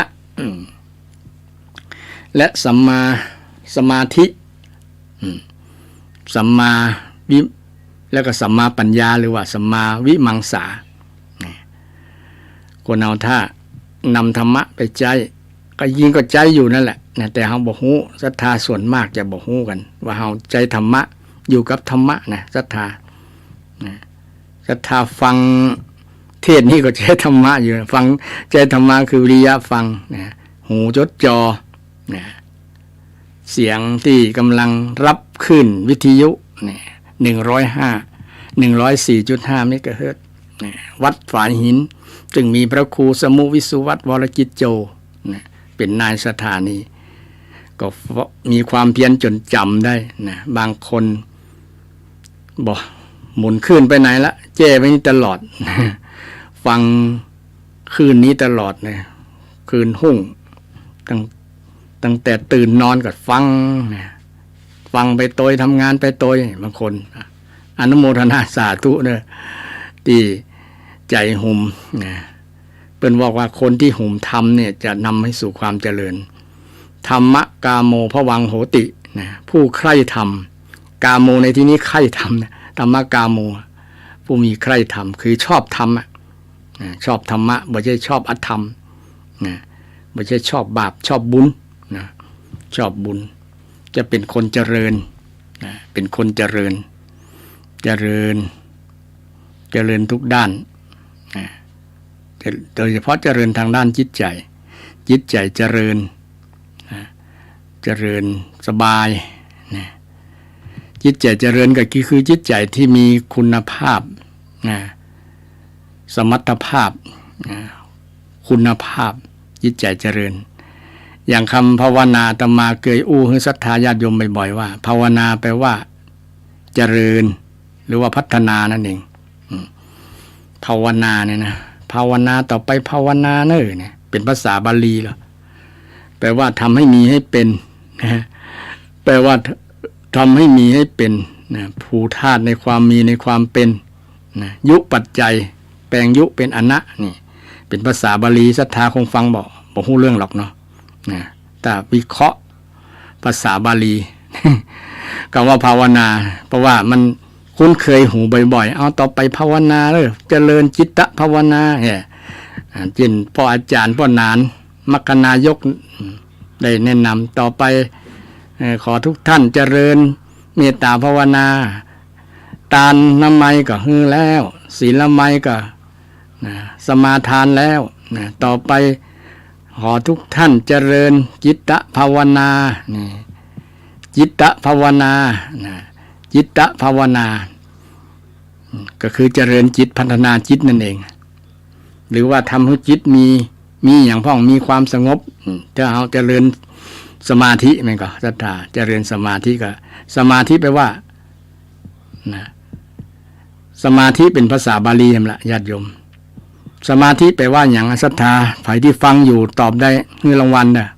สมาธิมาจากทรัพย์อย่างเนี่ย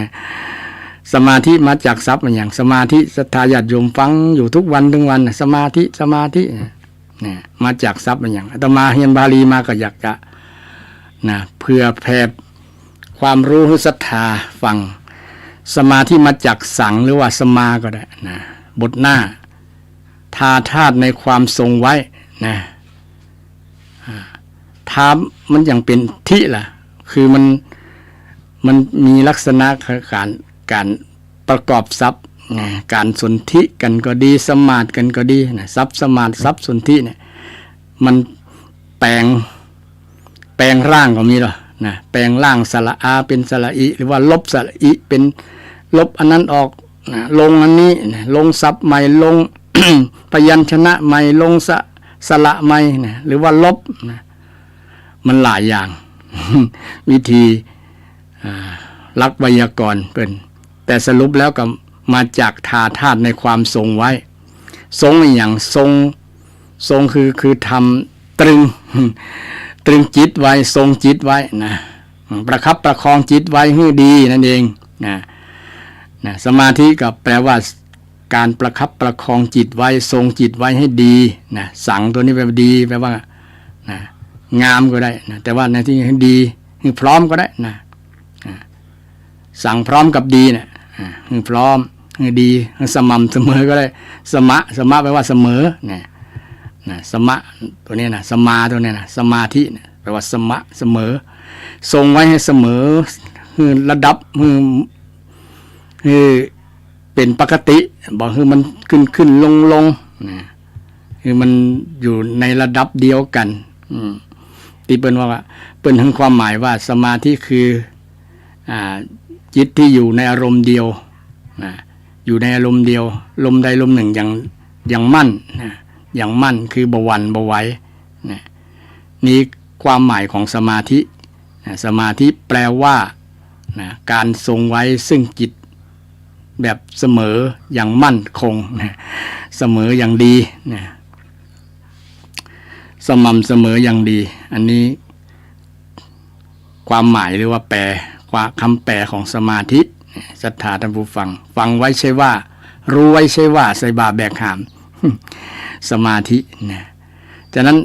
ตะกี้ได้อู้ว่าภาวนาคำว่าภาวนาก็คือการทำให้มีเช่นทำให้สมาธิมันมีคือความจิตที่เป็นหนึ่งเดียวจิตที่บ่วอกแวกบ่สายบ่ซัดสายทำจะได้บ่ให้จิตมันซัดสายก็ต้องมี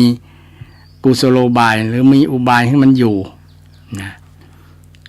ให้มันอยู่เหมือนกับเฮาเลี้ยง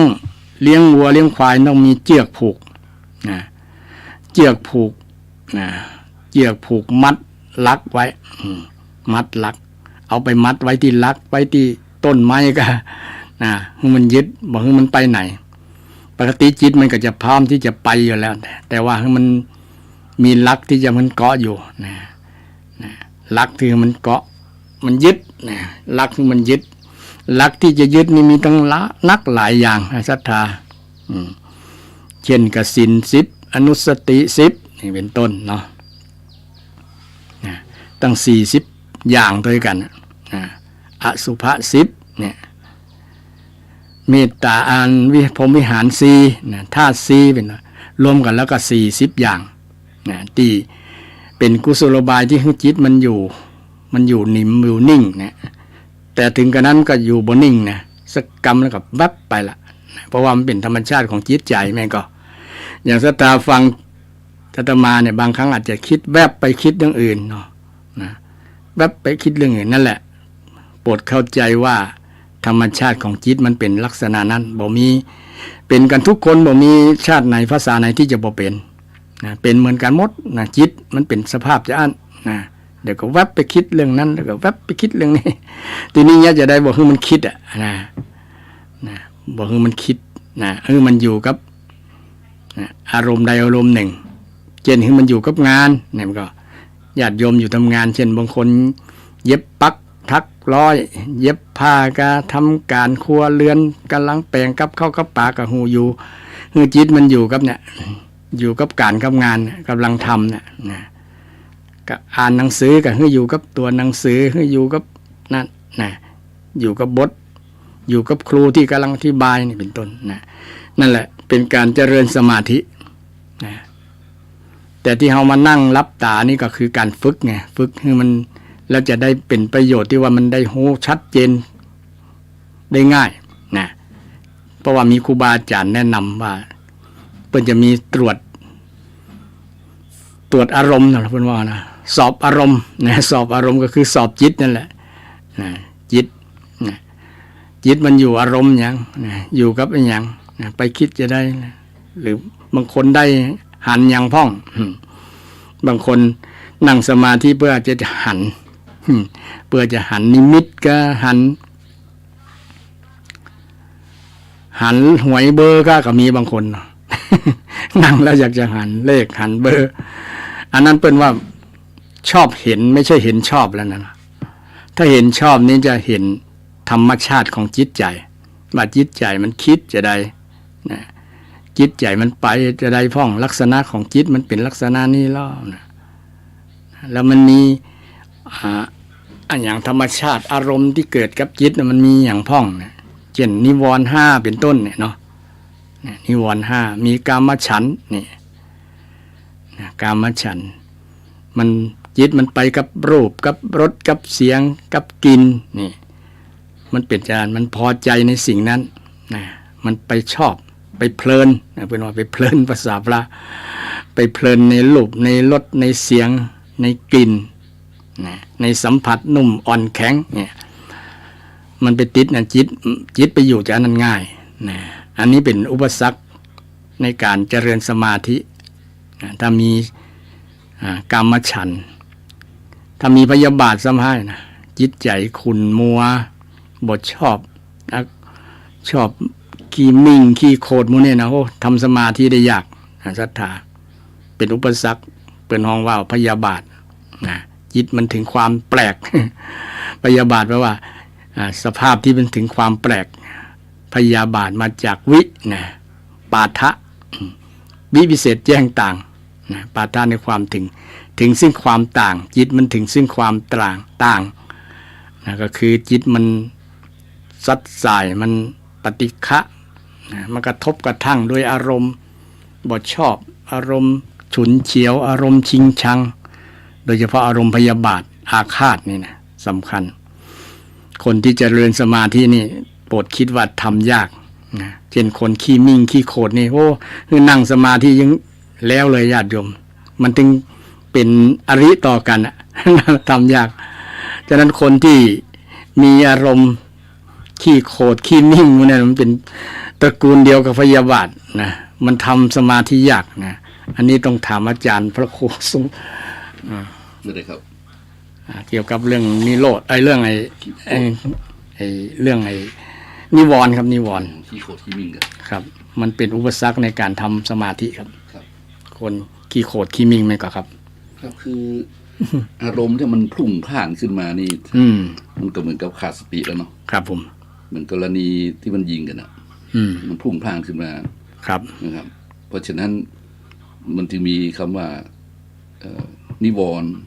เป็นเครื่องกั้นนะครับเนาะ ครับ กั้นมันกั้นบ่คือบรรลุธรรมคือมันบ่คือสงบ ครับ นะเพราะฉะนั้นพอมันพุ่งพล่านขึ้นมาปุ๊บมันก็บ่สงบแล้วครับ แม่น เมื่อมันสงบมันก็เอาละตั้งใจจะทำนู่นทำนี่อาฆาตพยาบาทตัวมาเลยครับผม ครับ ขอบคุณครับ ครับผม ขอบคุณครับ กราบขอบคุณท่านอาจารย์ประครูประพัฒชัยคุณท่านอาจารย์มาให้ความรู้ถวายความรู้กับศรัทธาที่อาตมาอธิบายเกี่ยวกับเรื่องการเจริญภาวนาสมาธินะสมาธิภาวนาหรือว่าสมาธิสมถภาวนานะอันเดียวกันสมถะนี่ก็คือทำใจให้สงบทีนี้มันมีอุปสรรคในการทำใจนะที่จะทั้งสงบเนี่ยอุปสรรคเป็นห้องว่านิวรณ์ที่ได้กล่าวมาเนี่ยนะนิวรณ์ตัวหนึ่งตัวที่สองก็คือพยาบาทเนี่ย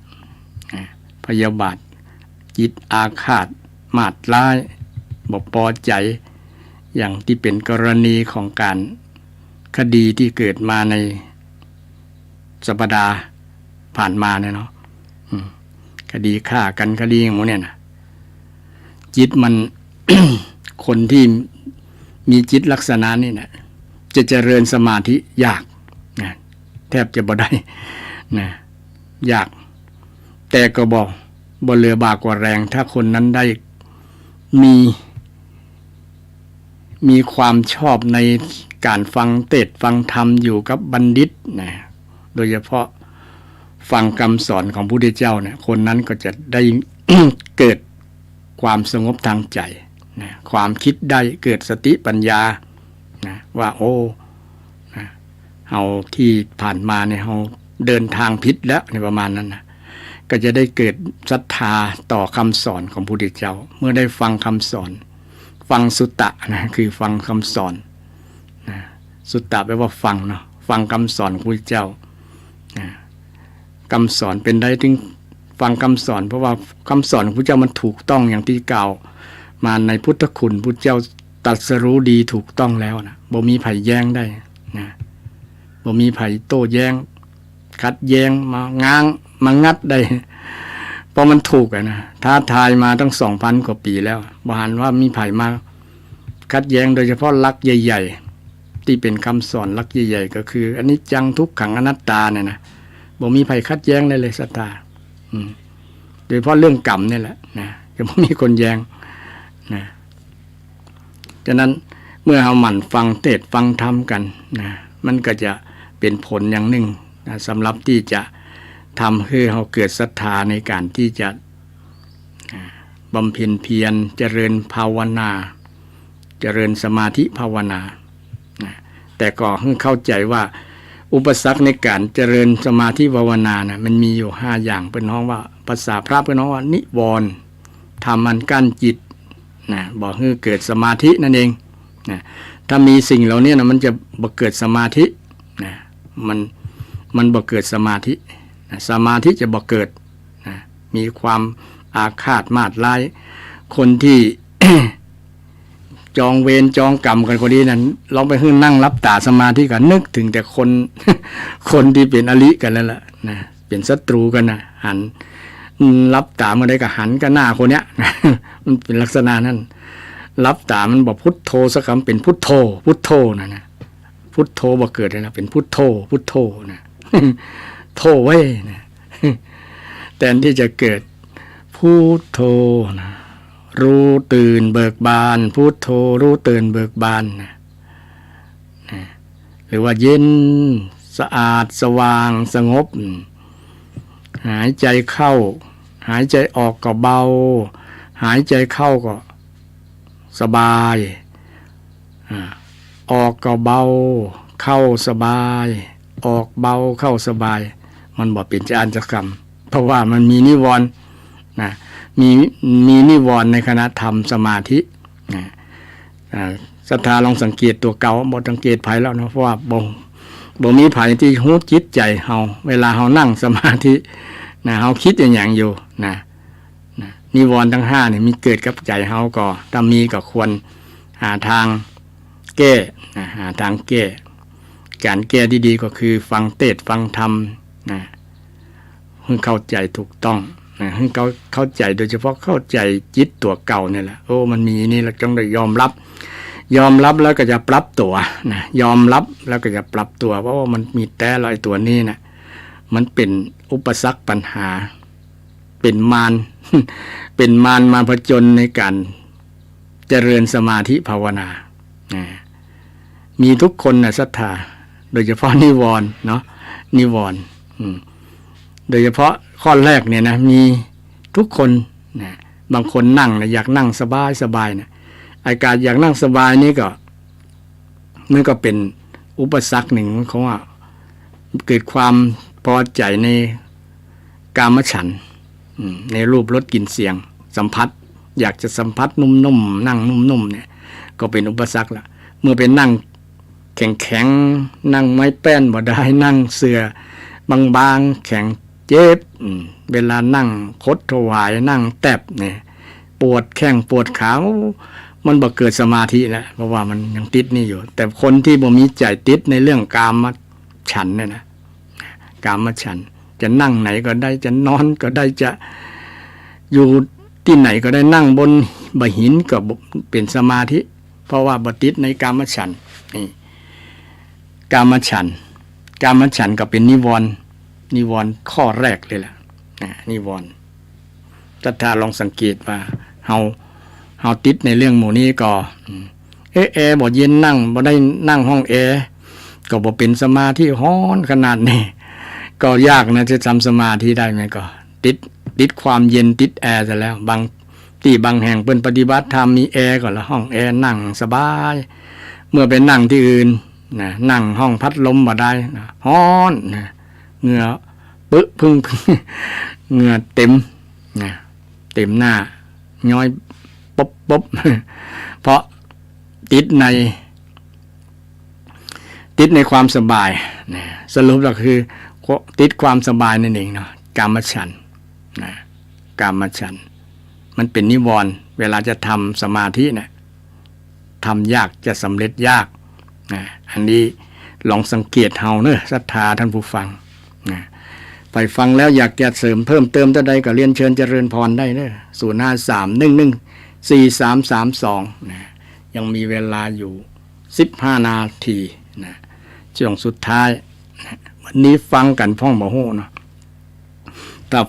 ฟังก็เกียงกลางมาก็จะเป็นพระคุณนะโดยเฉพาะท่านที่อยู่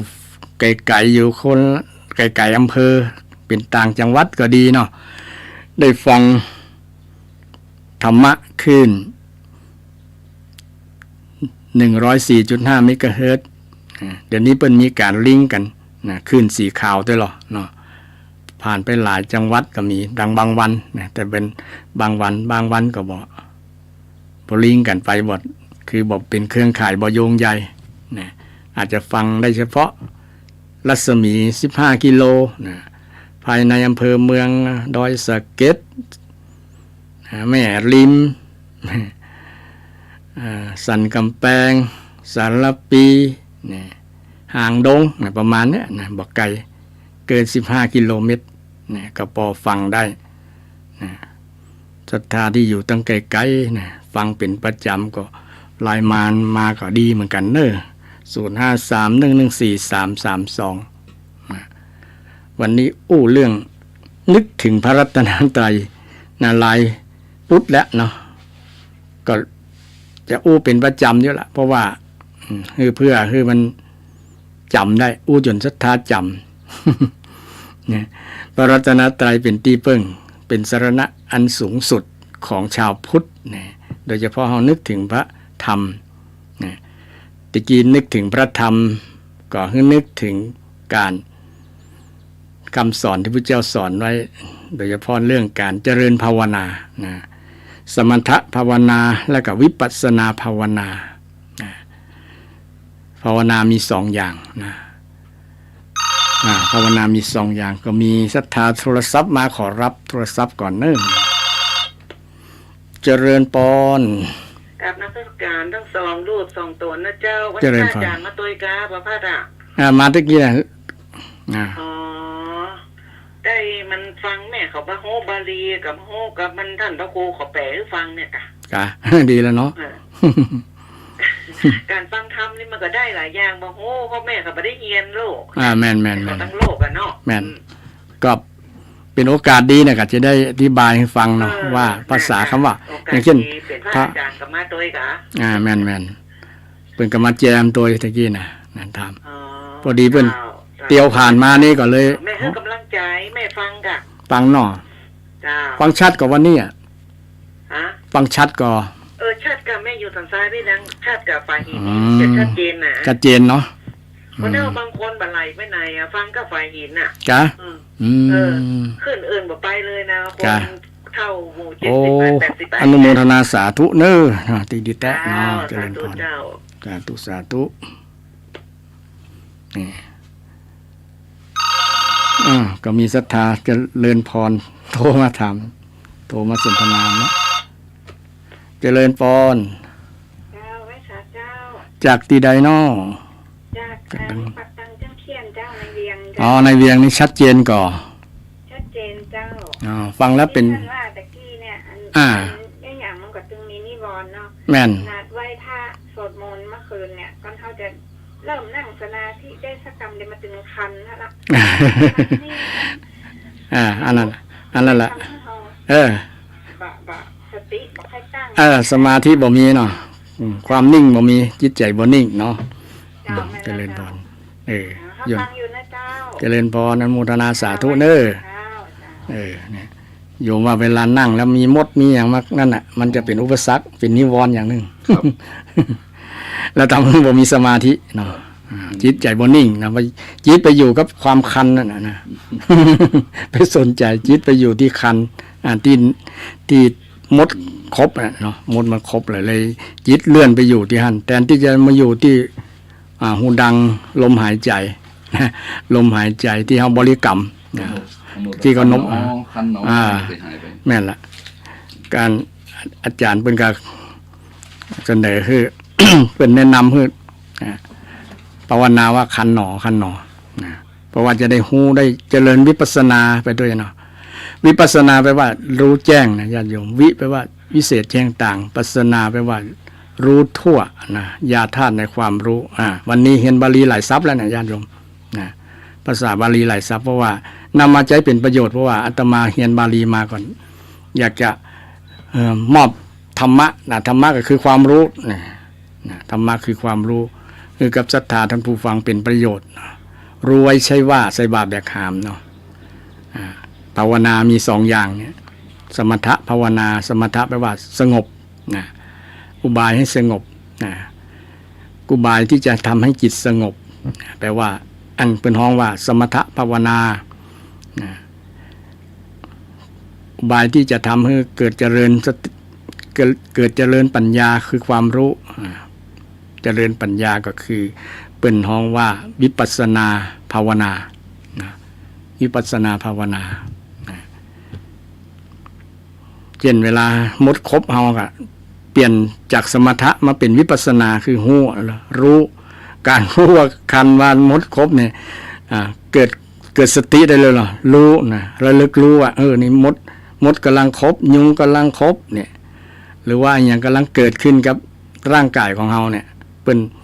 ก็เป็นประโยชน์อย่างหนึ่งเฮาเปลี่ยนจากสมถะจิตเฮาบ่สงบแล้ว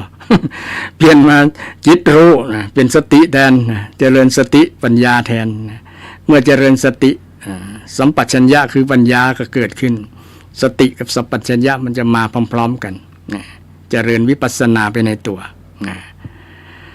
เจริญรู้เป็นกายานุปัสสนารู้กายเลยขณะกายนั้นกำลังถูกมดคบถูกยุงคบ